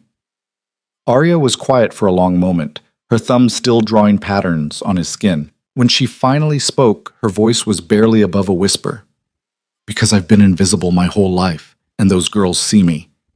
Because this house feels more like home than anywhere I've lived since my mother died. Because—" She stopped, catching herself. "Because what?" "Because I look at you and see someone worth saving, even if you can't see it yourself." She met his eyes. "And maybe that makes me foolish, but I'd rather be foolish and present than smart and alone." Dominic stared at her. This woman who'd ambushed his carefully controlled world with her honesty and courage and stubborn refusal to be dismissed. In the low light of the library, with her hand in his and her eyes full of truths he wasn't ready to hear, she was beautiful in a way that had nothing to do with features and everything to do with spirit. Not like Celeste, not a replacement or a substitute, just Arya, wholly herself, demanding to be seen. And for the first time in 2 years, Dominic felt the stirring of something beyond grief. Not attraction exactly, though he couldn't deny she affected him, but recognition. The sense that maybe, possibly, there was a future beyond survival. 5 days, he said quietly. Arya blinked. "What?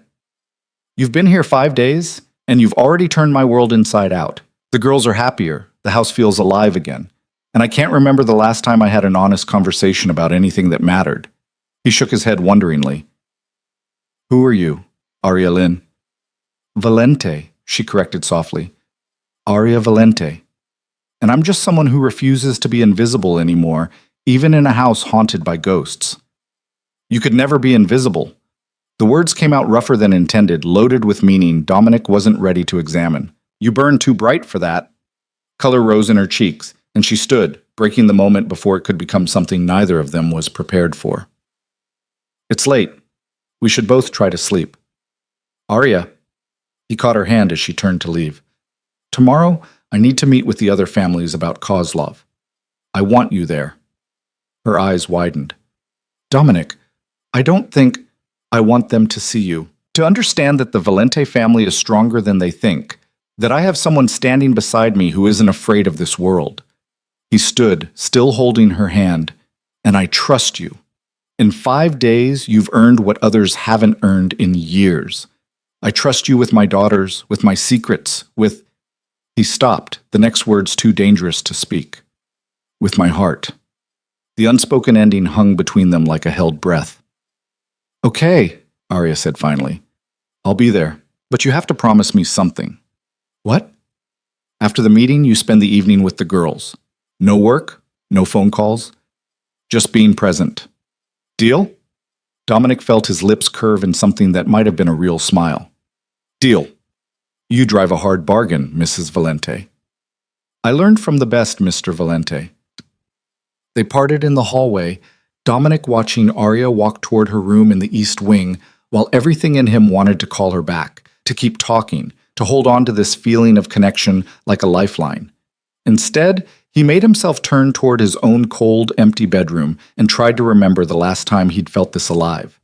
The answer, uncomfortable and undeniable, was 2 years ago when Celeste was still breathing. And now, impossibly, a woman who was nothing like his first wife was making him feel things he'd thought died with her.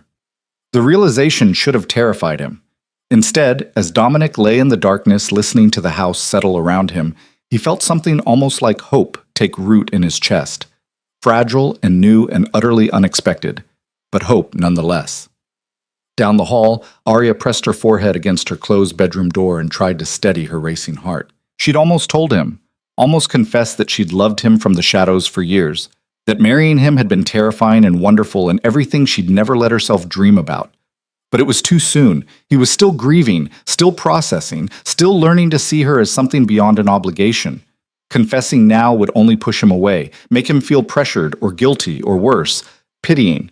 So she'd keep her secret a little longer, keep being present and honest and brave enough for both of them.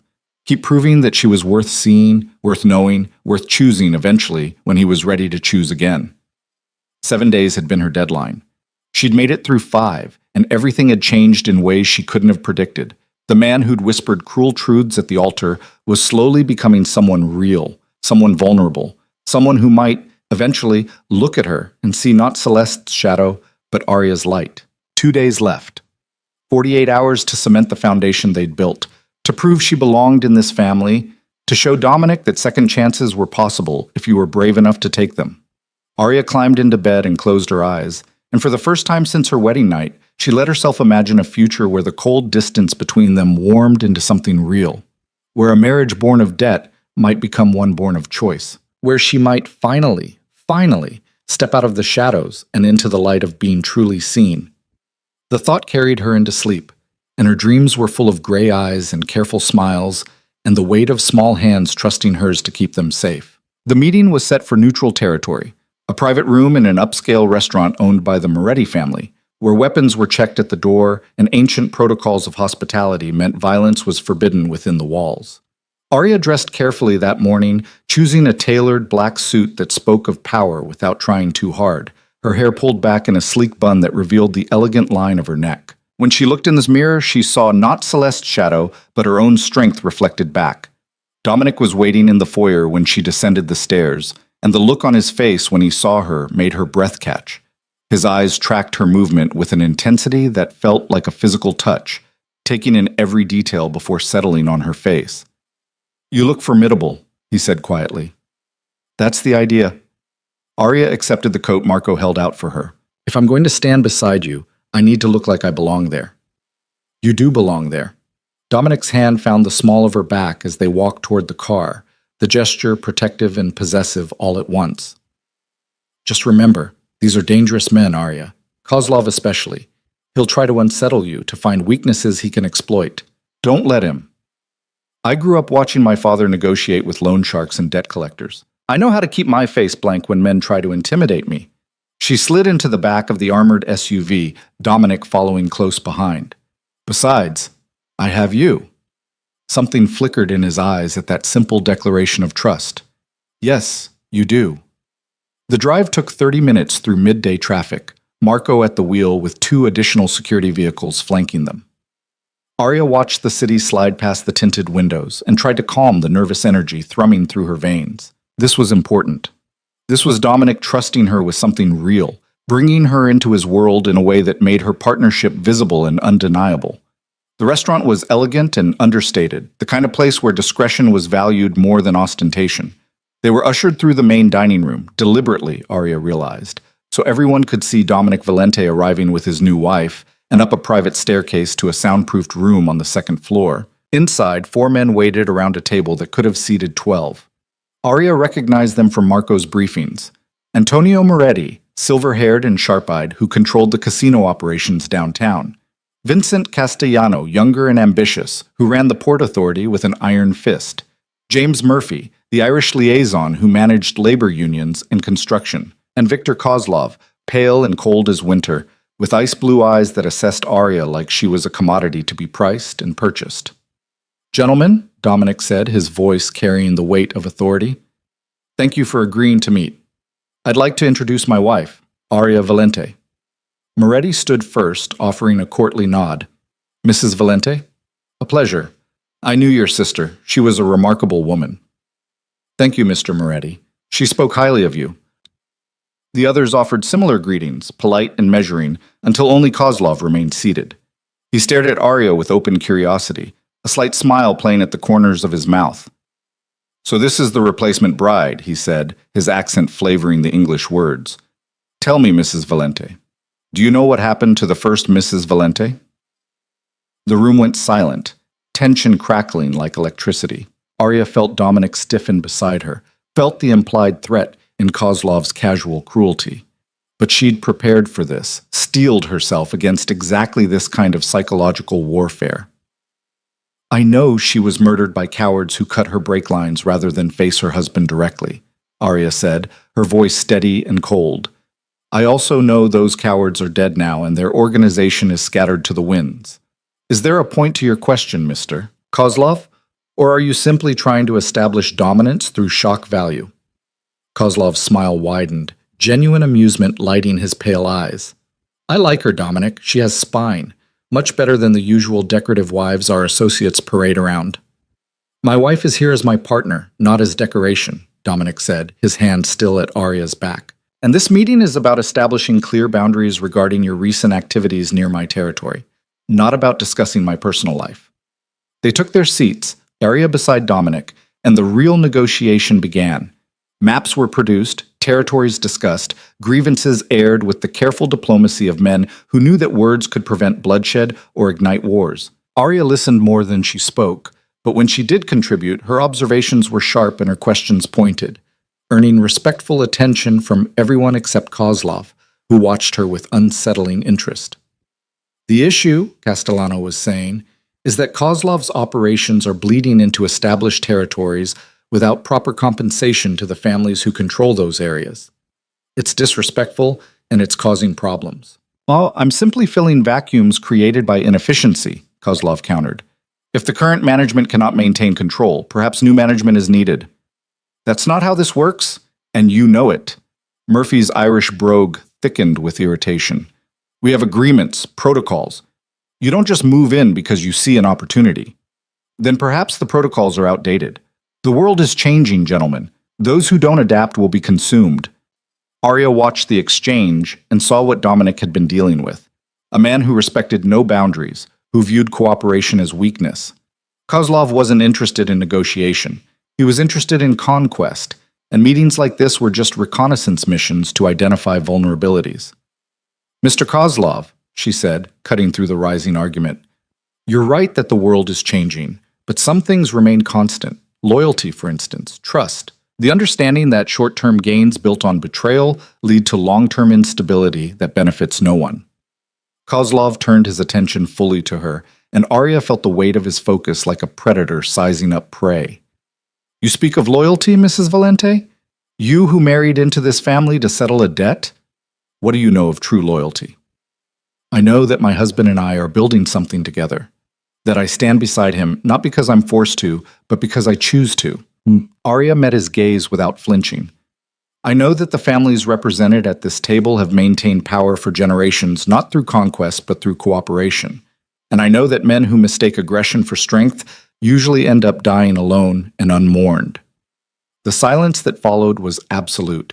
Even Dominic had gone still beside her, though she felt rather than saw his approval in the slight relaxation of his posture.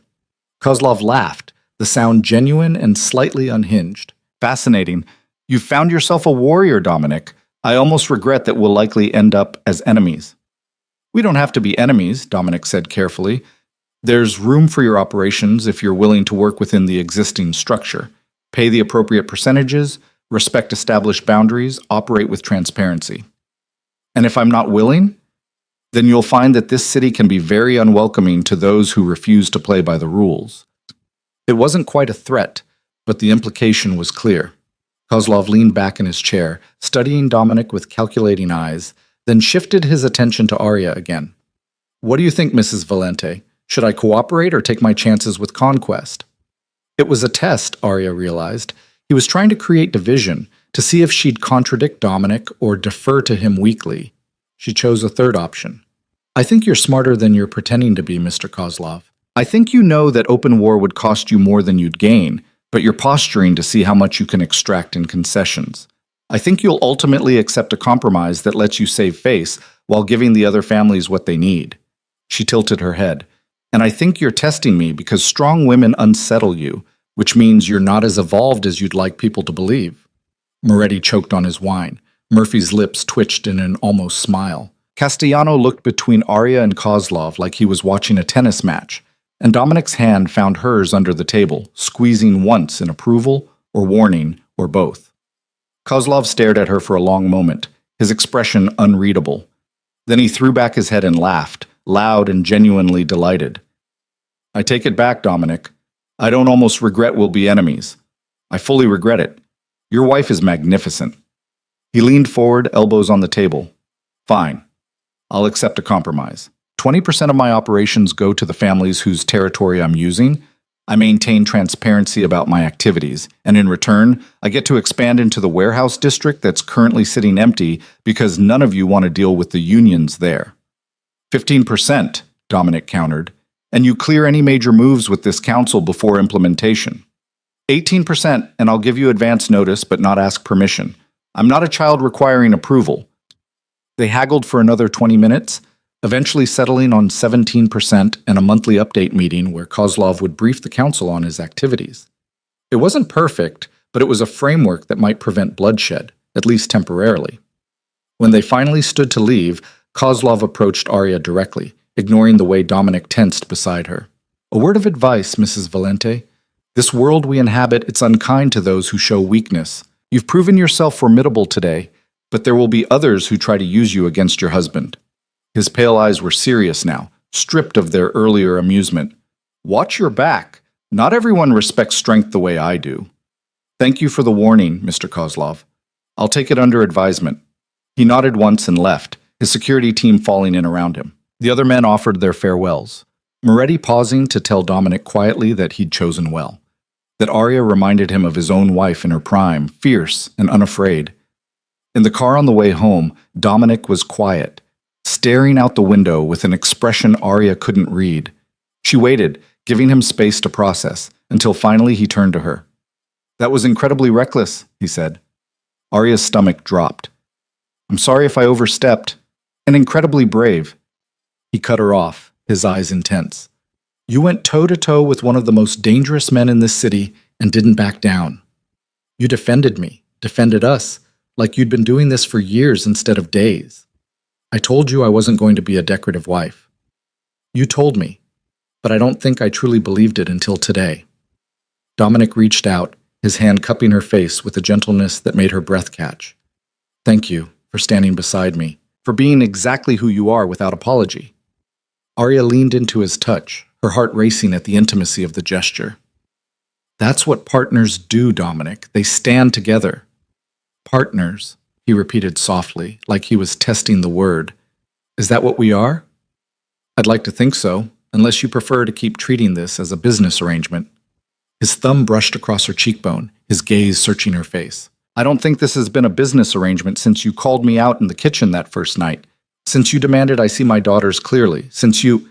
He stopped, something vulnerable crossing his features. Since you made me feel something other than grief for the first time in 2 years. The confession hung between them, precious and terrifying. Arya covered his hand with hers, holding his palm against her face. What do you feel? She whispered. I don't know yet. It's complicated and messy and probably too soon, but it's there. This pull toward you that I keep trying to rationalize away and can't. He leaned closer, his forehead nearly touching hers. Tell me I'm not alone in this. Tell me you feel it too. Arya's eyes burned with tears she refused to let fall. I felt it since I was 17 years old, watching you fall in love with my sister and wishing I could be her. I felt it walking down the aisle knowing you'd never see me. And I feel it now, stronger than ever, because you're finally looking at me like I'm real. Dominic's breath hitched. 17? You've loved you? Yes. The truth spilled out like water breaking through a dam. I know it's complicated. I know you're still grieving Celeste. I know I'm probably setting myself up for heartbreak, but I can't keep pretending I don't feel what I feel, Dominic. Not when you're asking me to be honest. He stared at her like she'd spoken a foreign language, shock and wonder and fear warring across his face. Arya, I don't know if I can give you what you deserve. I'm broken in ways I don't know how to fix. I'm not asking you to be fixed. I'm not asking you to stop loving Celeste or to pretend you're not still grieving. I'm just asking you to let me stand beside you while you heal, and to maybe, eventually, see if there's room in your heart for something new. She smiled through the tears threatening to fall. No pressure, no deadlines, just possibility. Dominic's hand slid into her hair, tilting her face up toward his. For a moment, Arya thought he might kiss her, might cross that final boundary between obligation and choice. But instead, he pressed his forehead to hers, his eyes closing as he breathed her in. "You deserve better than a man who doesn't know how to love anymore," he whispered. "Maybe, but I want you anyway." Arya's hands came up to rest against his chest, feeling his heart racing beneath her palms. "All of you, Dominic. The broken parts, the grieving parts, the parts that think they'll never be whole again. I want all of it." They stayed like that, suspended in the intimate space of almost more, until Marco's voice crackled over the intercom. "Boss, we're approaching the estate. Everything's clear." Dominic pulled back slowly, his hand lingering on Arya's face for one more moment before falling away. The loss of contact felt like cold water, but Arya understood. He needed time to process, to reconcile what he'd lost with what might be possible. She could give him that, even if waiting felt like slow torture. When they pulled through the gates, Isabella and Sophia were waiting on the front steps with Rosa, the puppy tumbling around their feet. Both girls ran toward the car before it had fully stopped, and Dominic was out of the vehicle in seconds, catching them both in a hug that lifted them off their feet. "Papa, you're home early!" Sophia squealed. "I made a promise to someone important," Dominic said, glancing at Arya as she climbed out of the car. "No work tonight, just family time." Isabella's eyes went wide. "Really? You're not going to your office?" "Really? I was thinking we could make pizza together. Let you two show me what Nonna taught you about dough." The girls erupted in excited chatter, dragging Dominic toward the house while listing all the toppings they wanted and arguing about whether pineapple belonged on pizza. Arya followed more slowly, watching this glimpse of the father Dominic could be when he let himself be present, and her heart felt too full for her chest. Rosa appeared beside her, linking their arms companionably. "I don't know what you said to him, dear, but thank you. I haven't seen him like this since before Celeste died." "I just reminded him what he has to lose if he's not careful," Arya said softly. "And what he has to gain if he is." Rosa patted her arm. "Come on, let's go supervise before those girls convince him that ice cream is an acceptable pizza topping." The evening unfolded with the chaotic warmth of family dinners and movies Arya used to watch and envy. Flour ended up everywhere as they rolled dough. Sophia got tomato sauce in her hair. Isabella debated the merits of different cheeses with surprising sophistication, and Dominic laughed, actually laughed, deep and genuine, when the puppy stole an entire slice off the counter and ran away with it. They ate at the kitchen table instead of the formal dining room, Dominic with Sophia on his lap and Isabella pressed against his side, both girls talking over each other to tell him about their week. And when the meal was done and the kitchen cleaned, they piled onto the couch in the family room to watch a movie the girls had been begging to see. Arya sat on the end of the couch, Isabella curled against her side, while Dominic held Sophia as she slowly fell asleep against his chest. It felt domestic and real, and exactly like the family she'd always dreamed of having. When she glanced over and found Dominic watching her instead of the movie, the look in his eyes made her breath catch. He mouthed 2 words across the distance. "Thank you." Arya smiled and mouthed back, "Always." The movie ended. Sophia was carried to bed already sleeping, while Isabella hugged them both goodnight and trudged upstairs with the puppy at her heels.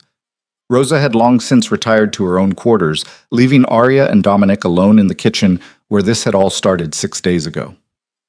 "I kept my promise," Dominic said, pouring them each a glass of wine. "An entire evening with no work." "You did? And they were so happy, Dominic. Did you see Isabella's face when you said yes to family time?" "I saw." He handed her a glass, their fingers brushing in the exchange.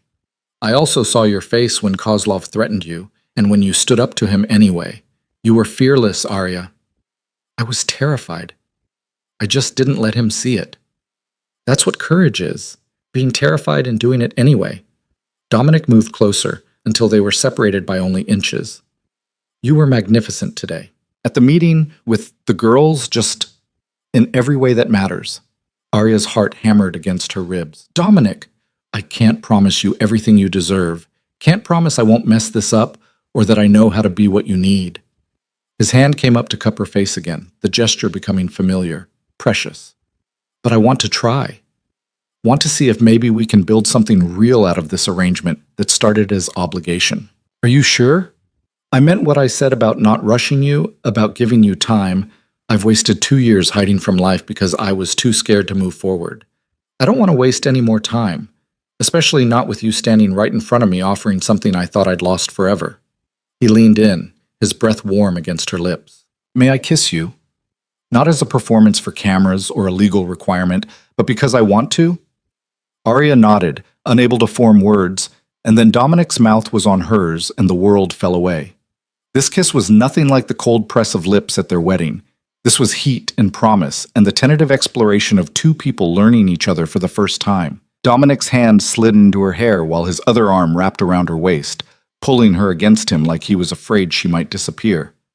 Arya melted into him, her hands clutching his shirt, kissing him back with all the years of longing and hope she'd kept locked away.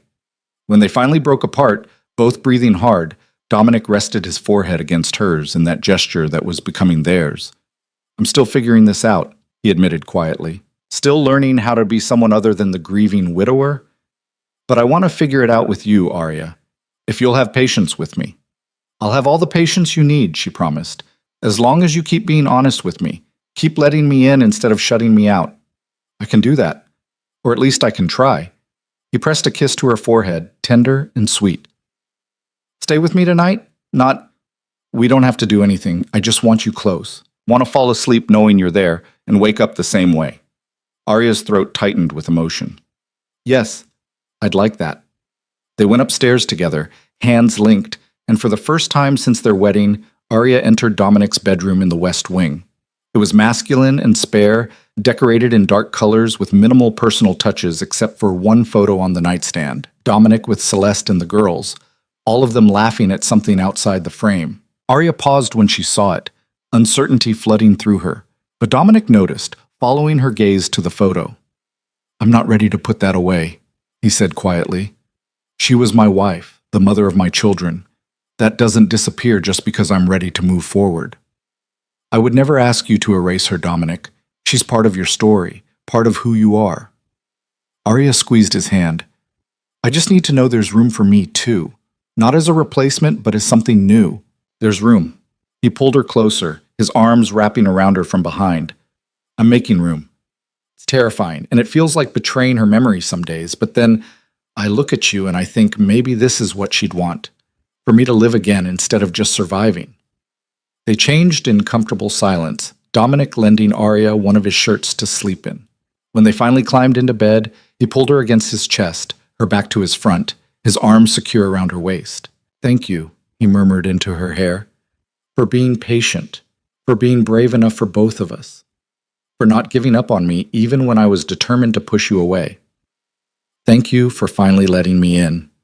Arya laced her fingers with his, holding his hand against her heart. For seeing me.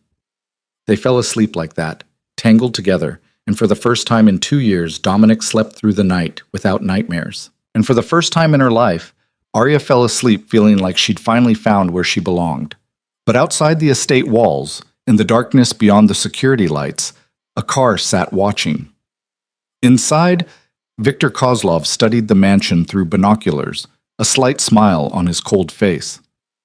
So the great Dominic Valente has found something new to care about, he murmured to himself. How very interesting. He made a call, speaking rapid Russian to whoever answered, then drove away into the night. And in his wake, he left plans already forming, pieces moving on a chessboard Dominic and Arya didn't yet know they were playing on. Because in this world, love was the greatest vulnerability of all. And men like Kozlov built empires on exploiting vulnerability wherever they found it. The next morning arrived too soon and too perfect. Arya woke wrapped in warmth and safety, Dominic's steady breathing against her neck telling her he was still asleep. She lay still, not wanting to break the spell, memorizing the feeling of being held like she mattered. When Dominic finally stirred, his arm tightening around her before his eyes opened, she felt him smile against her shoulder. Good morning, he rumbled, his voice sleep rough and intimate. Good morning.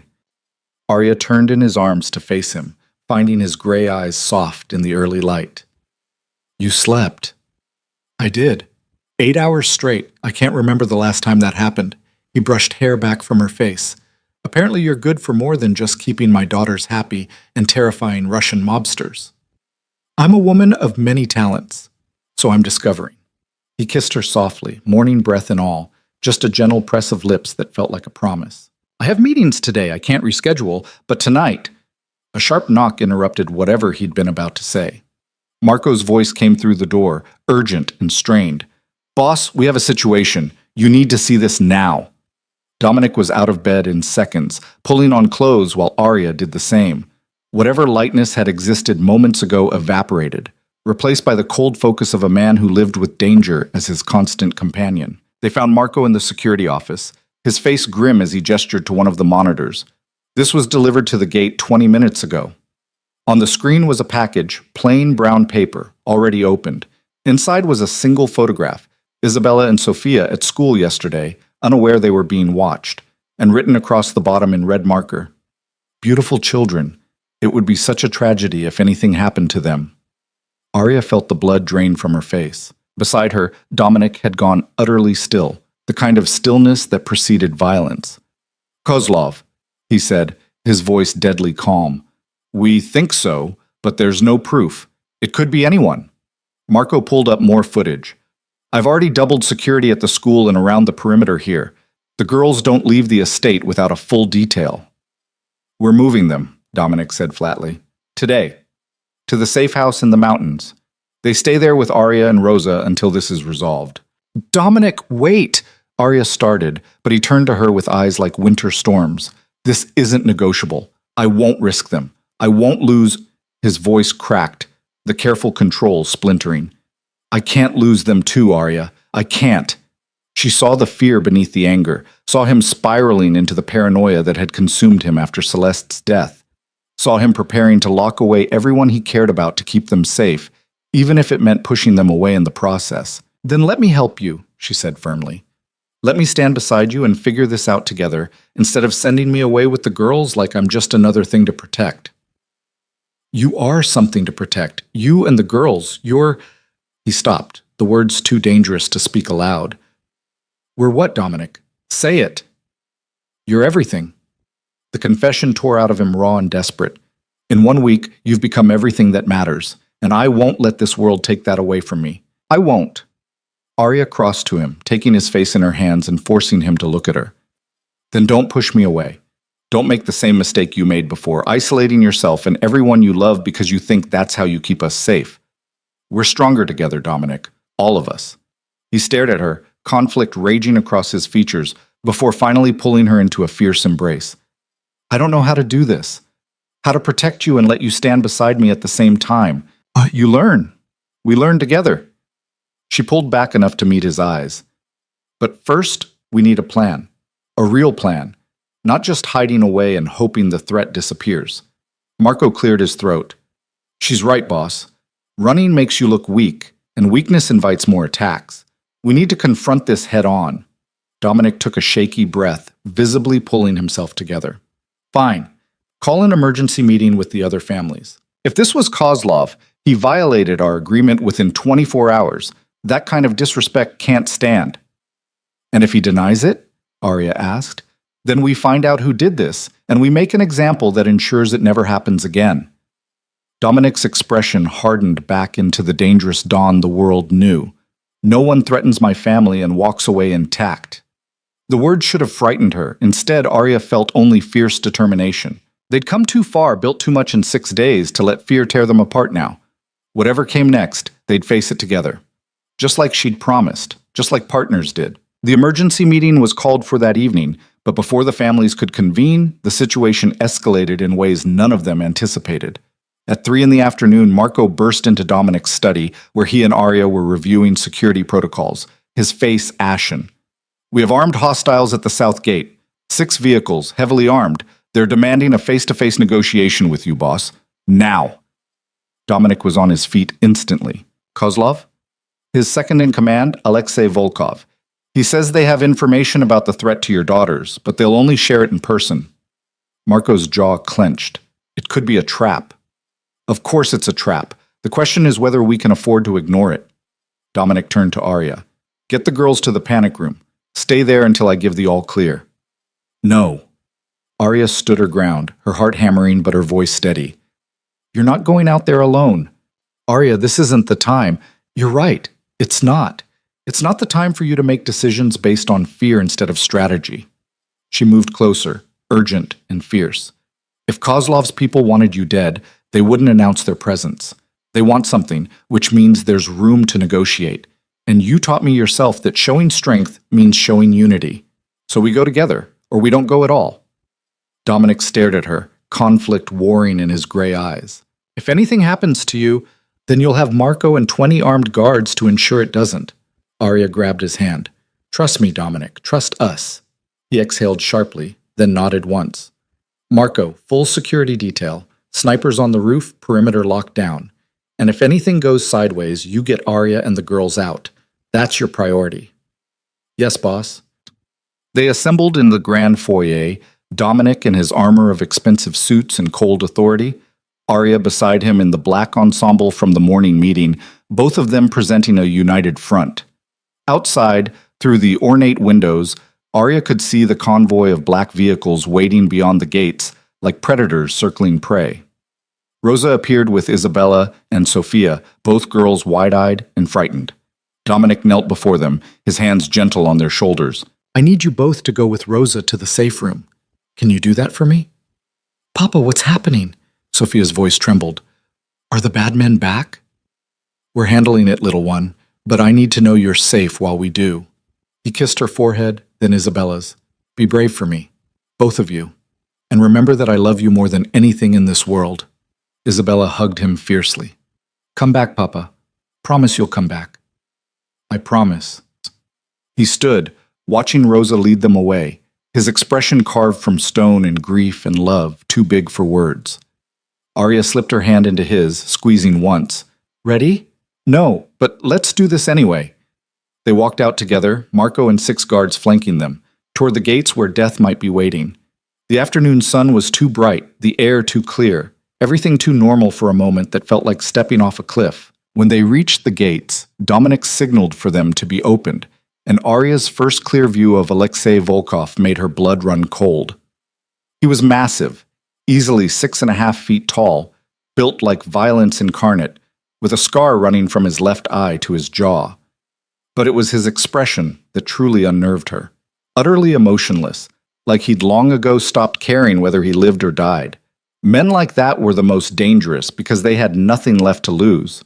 Valente, he said, his accent thicker than Kozlov's. And the new wife. How domestic. You have 30 seconds to explain why I shouldn't have my men open fire, Dominic said flatly. Because we're not your enemy today.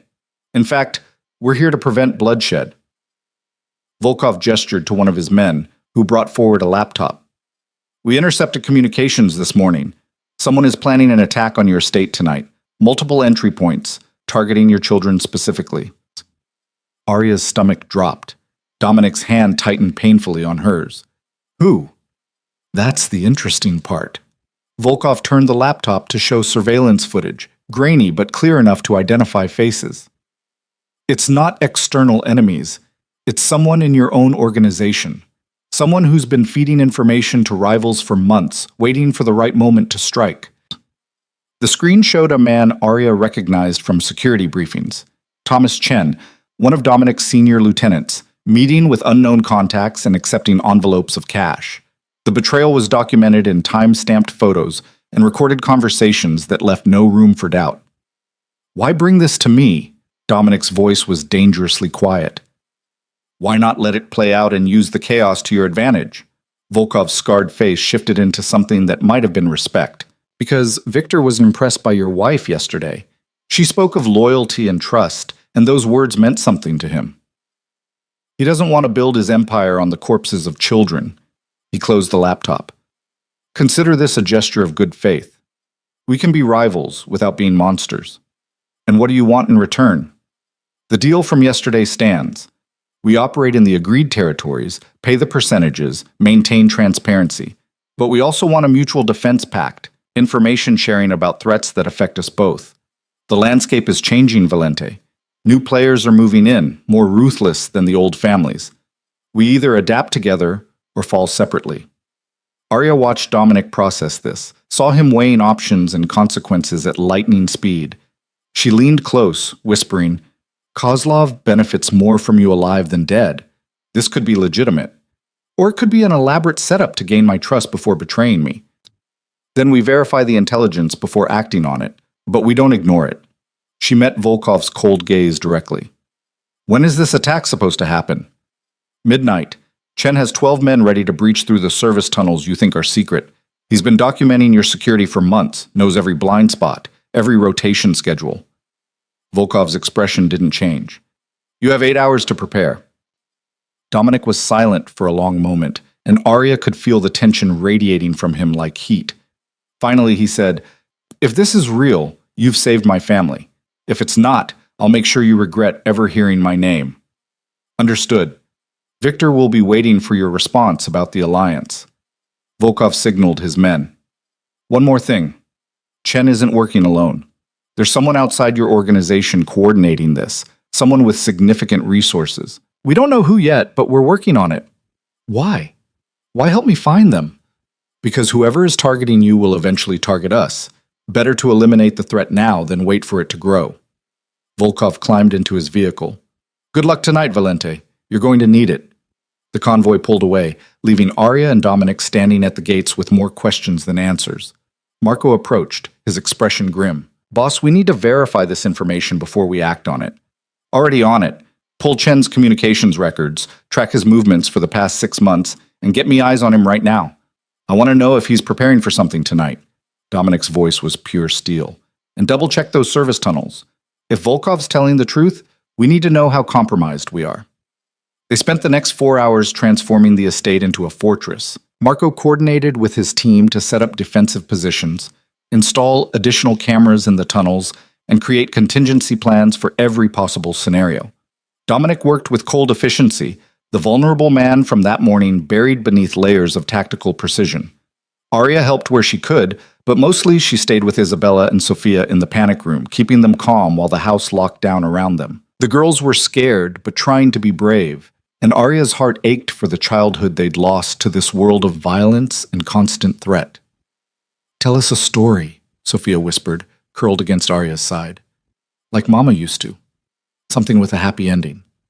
So Arya did, spinning tales of brave princesses and loyal knights, of families that loved each other through impossible odds, of happily ever afters that felt both distant and desperately needed. Isabella listened quietly, her hand clasped tight in Arya's, and when the stories ended, she spoke up with a question that cut straight to the heart.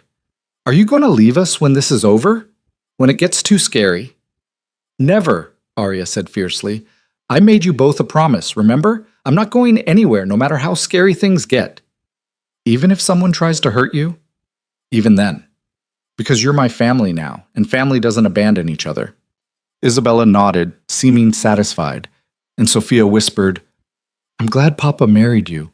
You're not like Mama, but you're good in your own way.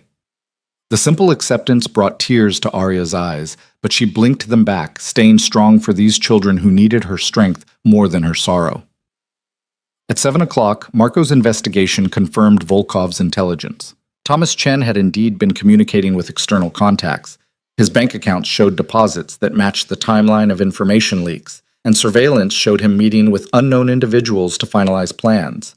The betrayal was real, and the threat was imminent. Dominic came to the panic room personally, his expression carved from granite. We're moving you to the mountain safe house, now, before Chen realizes we're on to him. What about you? Arya asked, standing to face him. I'm staying here with Marco and the security team. We're going to let Chen's attack happen, but on our terms. We'll be ready, and when he shows his face, we'll end this. Dominic, that's incredibly dangerous, which is exactly why you need to be far away from here. He cupped her face, his touch gentle despite the steel in his voice. Please, Arya. I need to know you're safe. All 3 of you. I can't fight effectively if I'm worried about you being caught in the crossfire. Arya wanted to argue, wanted to stand beside him like she'd promised, but she looked at Isabella and Sophia huddled together on the bunk and knew he was right. The girls needed to be protected, and she was the one they trusted to keep them safe. Okay, she said quietly. But you come back to us, Dominic Valente. You promised Isabella, and you don't break promises to your daughters. I won't. He kissed her, hard and desperate, like he was memorizing the feel of her lips against his. I love you. I should have said it sooner, should have been brave enough to admit it, but I love you, Arya. You and the girls, you're everything that matters. The words broke something open in Arya's chest, joy and terror flooding through her in equal measure. I love you too, so much. Please be careful. Always. One more kiss, and then he was releasing her, turning to his daughters. Be good for Arya. Listen to everything she says. And remember that I'll see you in the morning. They clung to him, both girls crying now, and Arya had to turn away from the raw emotion of watching him say what might be goodbye. When he finally released them and left the panic room, his shoulders were rigid with the effort of holding himself together. Rosa drove them to the safe house, a reinforced cabin 2 hours into the mountains, with 2 guards following in a separate vehicle. The girls fell asleep in the back seat, exhausted by fear and tears, leaving Arya alone with her thoughts and the gnawing anxiety eating at her stomach. What if this was a trap? What if Kozlov had fed them real intelligence mixed with lies, and Dominic was walking into an ambush he couldn't see coming? What if the man she'd just confessed her love to didn't survive the night? They reached the safe house at 9:30. It was smaller than the estate, but well appointed, with reinforced doors and windows, a full security system, and enough supplies to last weeks if necessary. Arya got the girls settled in bed, their small hands clutching hers like lifelines. Papa's going to be okay, right? Isabella whispered into the darkness. Your father is the strongest, smartest man I know. He's going to be fine. Arya prayed she wasn't lying. She stayed with them until they slept, then moved to the living room where Rosa had made tea. The housekeeper handed her a cup with a sympathetic smile. He'll come back, dear. Mr. Dominic always does. You can't know that. No, but I can believe it. And sometimes belief is all we have. Rosa settled into a chair. For what it's worth, I think you're the best thing that's happened to this family in years. You brought light back into that house. Reminded Mr. Dominic what he was fighting for. Whatever happens tonight, that matters. Arya sipped her tea and tried to believe it, tried to hold on to hope, while the clock ticked toward midnight and the man she loved prepared to face betrayal and violence in her absence. Back at the estate, Dominic stood in his office, surrounded by monitors showing every angle of the property. Marco coordinated the defensive teams through an earpiece, calm and professional despite the tension crackling through the air. Chen just passed the south checkpoint, Marco reported. He's heading for the service tunnel entrance, exactly like Volkov said. He has 11 men with him, all armed. Let them in, Dominic said coldly. Let them think they're succeeding. Once they're fully committed, we close the trap. On the screens, he watched Chen and his team breach the tunnel entrance, moving through the underground passages with the confidence of men who thought they knew all the secrets. What they didn't know was that every step was being tracked, every movement anticipated, and that the element of surprise they counted on had been turned against them.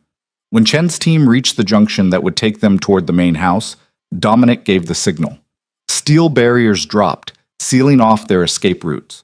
Lights blazed on, blinding them. And from hidden positions, Marco's security team emerged with weapons trained on the traitors. Drop your weapons, Marco's voice echoed through the tunnels. You're surrounded and outgunned. This is your only chance to surrender. For a moment, it seemed like Chen might be smart enough to take the offer, but then he raised his weapon, and all hell broke loose. Gunfire erupted in the confined space, deafening and chaotic. Dominic watched on the monitors, his hands clenched into fists, as his security team engaged the attackers with precision born of extensive training. It was over in less than 3 minutes, Chen's men either dead or wounded. The betrayal ended before it could claim any innocent lives. But when Marco's team secured the scene, they found something unexpected. Chen was still alive, bleeding from a shoulder wound, and he was laughing. You think this is over? He spat when they dragged him into Dominic's office. You think taking me down ends anything? This was just a distraction, Valente. While you were focused on me, the real attack was happening somewhere else. Dominic's blood turned to ice. What are you talking about? Your wife. Your precious new bride. Did you really think we didn't know where you sent her? Chen's bloody smile was triumphant. She's been there for over 2 hours now, more than enough time for our people to get into position. Horror crashed over Dominic like a physical force. He'd sent Arya and his daughters to the safe house thinking he was protecting them, but he'd actually delivered them straight into enemy hands.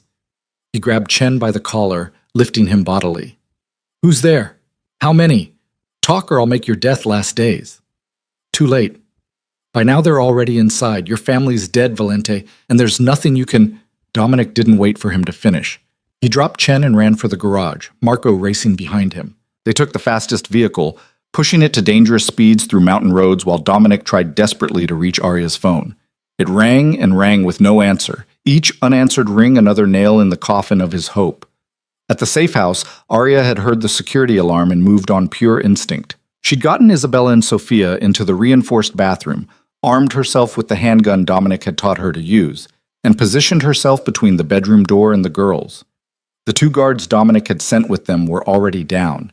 She'd heard the suppressed gunshots, heard bodies hitting the floor. Now footsteps approached, and Arya steadied her shaking hands, remembering everything Dominic and Marco had taught her. The door crashed open. A man entered, weapon raised, and Arya fired twice without hesitation. He went down, and another took his place. She fired again, catching him in the shoulder, buying precious seconds. Behind her, Isabella screamed. Arya spun to find a third attacker coming through the window, and this time when she pulled the trigger, the gun clicked empty. She'd used all her ammunition. The man smiled, raising his weapon toward the bathroom where the girls were hiding. And in that moment, Arya knew she had only one choice. She threw herself at him, tackling him around the waist, taking them both to the ground. His gun went off, the bullet going wild, and then they were fighting hand to hand, his superior strength and training evident in every movement. He flipped her onto her back, his hands closing around her throat. Arya clawed at his face, feeling consciousness starting to slip, seeing darkness creep in at the edges of her vision. She heard Isabella screaming her name, heard Sophia crying, and thought with desperate clarity that she'd broken her promise. She was going to leave them after all. Then Rosa appeared behind the attacker with a cast-iron skillet, swinging it like a baseball bat into his skull. He collapsed sideways, and Arya sucked in desperate air, her throat screaming in pain. More footsteps thundered through the house, and Arya tried to stand, to protect the girls one more time, but her body wouldn't cooperate. Then Dominic was there, bursting into the room with Marco and armed men, his eyes wild with fear until they landed on her. He dropped to his knees beside her, his hands shaking as they ran over her body, checking for injuries. Arya, oh God, Arya, I'm sorry, I'm so sorry. The girls, she croaked. Are they? I'm here. Isabella rushed out of the bathroom, Sophia in her arms, both of them throwing themselves at Arya and Dominic. You saved us! You fought them like a superhero! Dominic pulled them all into his arms, his face buried in Arya's hair, his whole body trembling with reaction. I almost lost you. All of you. I almost... But you didn't. Arya's voice was raw but determined. We're okay. We're all okay. Marco cleared the rest of the house, confirming that all the attackers were either dead or subdued. The guards who'd been shot were alive but injured, already receiving medical attention. And slowly, as the adrenaline faded, the reality of what had happened settled over them. Arya had fought off armed attackers, had killed men to protect Isabella and Sophia, had nearly died doing exactly what she'd promised, standing between them and danger, no matter the cost. Later, after the scene was secured and statements given, after the girls were finally sleeping in a heavily guarded bedroom and Rosa was resting with a compress on her own bruised ribs from the fight, Dominic sat with Arya in the kitchen. His hands shook as he held ice to the bruises darkening her throat. I keep seeing it, he whispered. Keep imagining what would have happened if you hadn't fought back. If Rosa hadn't been there. If we'd been 5 minutes later. His eyes were haunted. I put you in danger thinking I was keeping you safe. The worst decision possible, disguised as protection. You couldn't have known. Arya winced as the ice hit a particularly tender spot. Chen played you perfectly. He knew you'd send us away to keep us safe. Which is exactly why I should have seen it coming. Fear made me stupid, made me predictable. He set down the ice, taking her hands carefully. I'm done making decisions out of fear, Arya. Done pushing people away because I'm terrified of losing them. Whatever comes next, we face it together. As partners. As family. As family, Arya agreed softly. But first, we need to find out who's behind this. Chen was working for someone, and Volkov said they were powerful. We need to know who wants us dead and why.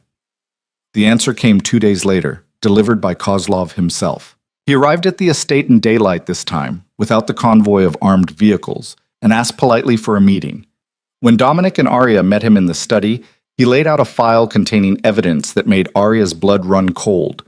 Veronica Lynn, her stepmother. The woman who'd pushed Arya into this marriage was also the one who'd been trying to destroy it from the inside. She's been working with fringe elements of the Bratva, Kozlov explained. The same people who killed your first wife, Valente. Apparently she blames you for Celeste's death and has spent 2 years planning revenge. Arya stared at the surveillance photos showing Veronica meeting with known criminals, transferring money, providing information about the Valente family. But why? What does she gain from this? Insurance money, for one. She's the beneficiary on your father's life insurance policies, and his debts to us were leveraged against that payout. With you dead, the debt becomes uncollectible, and she walks away with everything. Kozlov's expression was cold. But mostly, she's motivated by hate. She convinced herself that Celeste's marriage to Dominic is what led to her death, that your family should have stayed far away from this world. Where is she now? Dominic's voice was deadly quiet. In custody. My people picked her up this morning, and she's waiting for you to decide what justice looks like. Kozlov stood. The men she hired are all dead or arrested. Chen talked before he died from his wounds, gave us everything we needed to dismantle her network. Your family is safe now, Valente, and in exchange for providing you this information, Victor asks that you consider his offer of alliance seriously. Tell Victor he has his alliance, Dominic said. We'll negotiate the specifics, but yes. Tell him we're willing to work together. After Kozlov left, Arya sat in stunned silence, trying to process the betrayal. The woman who'd raised her after Celeste had stepped into that role, who'd been present at her wedding, who'd smiled while signing papers that sold Arya to Dominic, that woman had been plotting to murder her all along. I need to see her, Arya said quietly. I need to understand why. Dominic looked like he wanted to refuse, to protect her from this final cruelty, but he nodded. Tomorrow. We'll go together. Veronica was being held in a warehouse on the waterfront, guarded by Kozlov's people, until Dominic decided her fate. When they brought Arya and Dominic to the room where she waited, Veronica looked up with eyes full of venom that no longer held any power to hurt. So you survived, she said, her voice dripping with contempt. I should have known you were too stubborn to die properly. Why? Arya asked simply. Why would you do this? I'm your stepdaughter. We're family. Family? Veronica laughed bitterly. You were never my family. You and Celeste, you were reminders of the woman your father actually loved, the woman I could never replace. When Celeste died, I thought maybe finally I'd matter to him. But no, he just retreated further, mourned her more, and I realized I'd never be enough. So you decided to destroy what was left? To kill me and the girls? I decided to make Dominic Valente pay for taking Celeste into his world, for getting her killed, for being the reason my husband stopped seeing me altogether. Veronica's face twisted with old rage. You think you're so special, stepping into Celeste's shoes, playing house with her family? But you're nothing, just a substitute who'll end up dead like she did. Arya felt Dominic tense beside her, felt his anger rising like a wave, but she placed a hand on his arm. This was her demon to face, her closure to find. You're wrong, she said calmly. I'm not a substitute. I'm not trying to be Celeste or replace what Dominic lost. I'm just me, Arya, and that's enough. The girls love me, Dominic loves me, and I've built something real here that you can't destroy no matter how hard you try. She leaned forward, and the saddest part is that you had a chance to be part of this family, to let go of your jealousy and just love people who needed you. But you chose hate instead, and now you have nothing. I have the satisfaction of knowing you'll always be second choice, Veronica spat. Of knowing he only married you to settle a debt, that he'll never look at you the way he looked at her. Actually, Dominic spoke for the first time, his voice cutting and precise. She's wrong about that. I look at Arya and see the woman who saved my daughters, who pulled me out of grief when I'd given up on living, who stands beside me with more courage than anyone I've ever known. She's not second choice or substitute. She's the woman I choose every day for the rest of my life.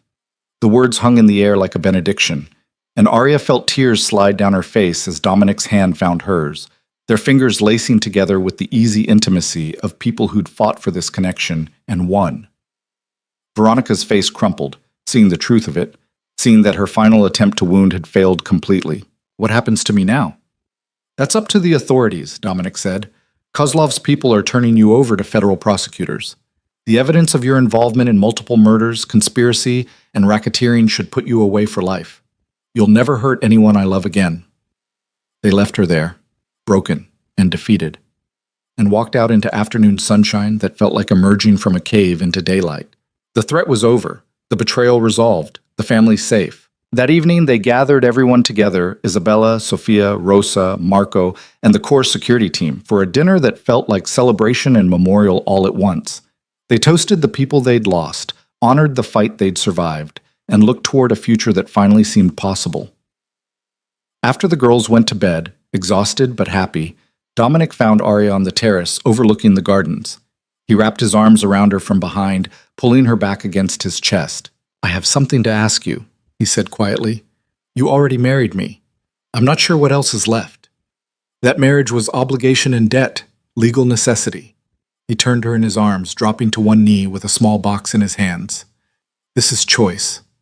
This is me asking Arya Valente if she'll marry me again, this time not because of contracts or family pressure, but because I love her more than I thought I could love anyone. Because she's my partner, my best friend, the person who makes me want to be better than I am." Arya's hands flew to her mouth, tears streaming freely now. Inside the box was a ring, not the one Celeste had worn, but something new, a sapphire surrounded by diamonds that caught the moonlight and threw it back in blue fire. "So what do you say?" Dominic asked, his voice rough with emotion. "Will you choose me, knowing all my flaws and broken pieces? Will you build a life with me that's ours, not haunted by the past, but informed by it?" "Yes," Arya whispered. "Yes, 1,000 times, yes." He slid the ring onto her finger and stood, pulling her into a kiss that tasted like tears and promise and the beginning of everything. When they finally broke apart, both breathless, he rested his forehead against hers in that gesture that had become their touchstone. "I want to do this right," he said. "A real wedding, with the girls involved, somewhere beautiful, something that's ours." "I'd love that. But Dominic?" Arya smiled up at him. "I'd marry you in a parking lot in the rain if that's what we had. The ceremony doesn't matter. Just you. Just us. Just the life we're choosing together." 3 months later, they stood on a beach at sunset, Isabella and Sofia as flower girls in dresses they'd picked themselves, Rosa crying happy tears in the front row, and Marco serving as Dominic's best man. The guest list was small, family and close friends, people who'd stood by them through darkness and danger and had earned the right to celebrate this light. When Dominic said his vows, his voice was steady and sure, no longer the broken man who'd whispered cruel truths at their first wedding. And when Arya promised to love him through whatever came next, she knew with bone-deep certainty that she meant every word. The kiss they shared was witnessed by the ocean and the setting sun, by 2 little girls who cheered loudly, and by the ghost of a woman who Arya liked to think was smiling from wherever she watched. Celeste would always be part of their story, would always matter, but she was no longer the whole story. There was room now for new chapters, new love, new beginnings built on the foundation of what came before. They moved 6 months after the second wedding, leaving the mansion that held too many ghosts for a new house overlooking the ocean. It was smaller, warmer, filled with light and laughter, and the controlled chaos of 2 growing girls and a puppy who refused to be house-trained. Dominic worked from home more, delegating responsibilities so he could be present for school pickups and homework help, and the thousands of tiny moments that built a childhood. The threats never fully disappeared. That was the nature of his world. But they faced them together, Arya taking an active role in family security and business decisions. She discovered she had a talent for negotiation, for reading people and finding common ground, and Dominic had learned to trust her instincts as much as his own. Isabella bloomed into a confident preteen who talked about her mother openly now, sharing stories with Arya without fear that it would hurt. And Sofia, sweet Sofia, split her artwork between memories of Celeste and new drawings of their family, all 4 of them together, plus the puppy, in a house by the sea. 1 year after their second wedding, on the anniversary of that beach ceremony, Dominic surprised Arya with something he'd been working on for months. A foundation in Celeste's name, dedicated to helping families affected by violence, providing counseling and support, and resources to rebuild shattered lives. "She'd want this," he said, showing Arya the incorporation papers. "Want something good to come from what happened to her, and I thought maybe you'd want to help run it with me." Arya looked at the papers, at this beautiful gesture of healing and love, and felt the last piece of her heart that had been holding back finally let go. This was who Dominic had become, a man who could honor his past while building his future, who could love what he'd lost without being destroyed by it. "I'd be honored," she said, and meant it. They launched the foundation on what would have been Celeste's 35th birthday, a tribute to the woman who'd been sister, wife, mother, and friend. And when Arya spoke at the opening ceremony, she did so with the knowledge that she wasn't competing with a ghost anymore. She was honoring her, standing beside her in spirit, both of them loving the same people in different ways that complemented rather than canceled each other out. Years passed. The girls grew. The foundation flourished. The family expanded, not with more children, as Isabella and Sophia were more than enough, but with the chosen family of friends and allies who became as close as blood. Marco met a woman who could handle his intensity and married her in a ceremony where Sophia stole the show as Flower Girl. Rosa retired to travel the world, but came back every holiday. Even Kozlov, surprisingly, became something like a friend, his alliance with Dominic evolving into genuine mutual respect. Arya's father never fully recovered from the loss of Celeste, or the betrayal of Veronica, but he tried. He visited the beach house regularly, building tentative relationships with his granddaughters, working to repair what he'd broken with Arya through years of absence. It was hard and awkward and sometimes painful, but it was real. And real was all Arya had ever wanted. On the 5th anniversary of their second wedding, Dominic and Arya returned to that beach at sunset, leaving the girls with Rosa for the evening. They walked along the shore where they'd made promises to each other, where they'd chosen love over convenience and partnership over isolation. "Do you ever regret it?" Dominic asked, his hand warm in hers. "Marrying me that first time? Taking on this complicated, dangerous, messy life?" Arya stopped walking, turning to face him with the ocean at their backs and the sky painting itself in shades of gold and pink above them. "Not for a single second," she said. "Every hard moment, every scary situation, every time I thought we wouldn't make it, I'd go through all of it again to end up here. With you. With our family. With this life we've built from broken pieces and stubborn love." Dominic pulled her close, his arms encircling her like walls that protected rather than imprisoned. "I used to think I only got one great love in my life, that Celeste was it, and losing her meant living in darkness forever. And now? Now I know that love isn't finite, that hearts can hold more than we think they can. I'll always love Celeste. She gave me my daughters, she taught me what partnership could be. But I also love you, Arya, differently, but no less deeply. You taught me that moving forward doesn't mean leaving behind, that we can honor the past while building the future." He kissed her forehead, her nose, finally, her lips. "You saved me. In every way a person can be saved." "We saved each other," Arya corrected. "You gave me a family when I had nothing, gave me purpose and partnership and a love I'd stopped believing existed." They stood there as the sun melted into the ocean, two people who'd found each other through debt and death and had chosen daily to transform obligation into devotion. Behind them, somewhere in the distance, their daughters were laughing. Ahead of them, years of life and challenge and joy stretched like an unwritten book. And between them, in the space where broken had become whole, where shadow had become light, where a marriage born of necessity had become one born of choice, there was only love. Complicated, hard-won, absolutely real love. The kind worth fighting for. The kind that saved lives and built futures and proved that second chances weren't just possible but could be even more beautiful than first ones. Dominic Valente looked at his wife, his choice, his partner, his unexpected miracle, and saw not Celeste's shadow, but Arya's radiance. And Arya looked back at the man she'd loved from the shadows and loved now in the light, and knew with absolute certainty that she was finally, fully, gloriously seen. Not as a replacement, not as second best, but as herself, whole and necessary and beloved. And in the end, that was everything.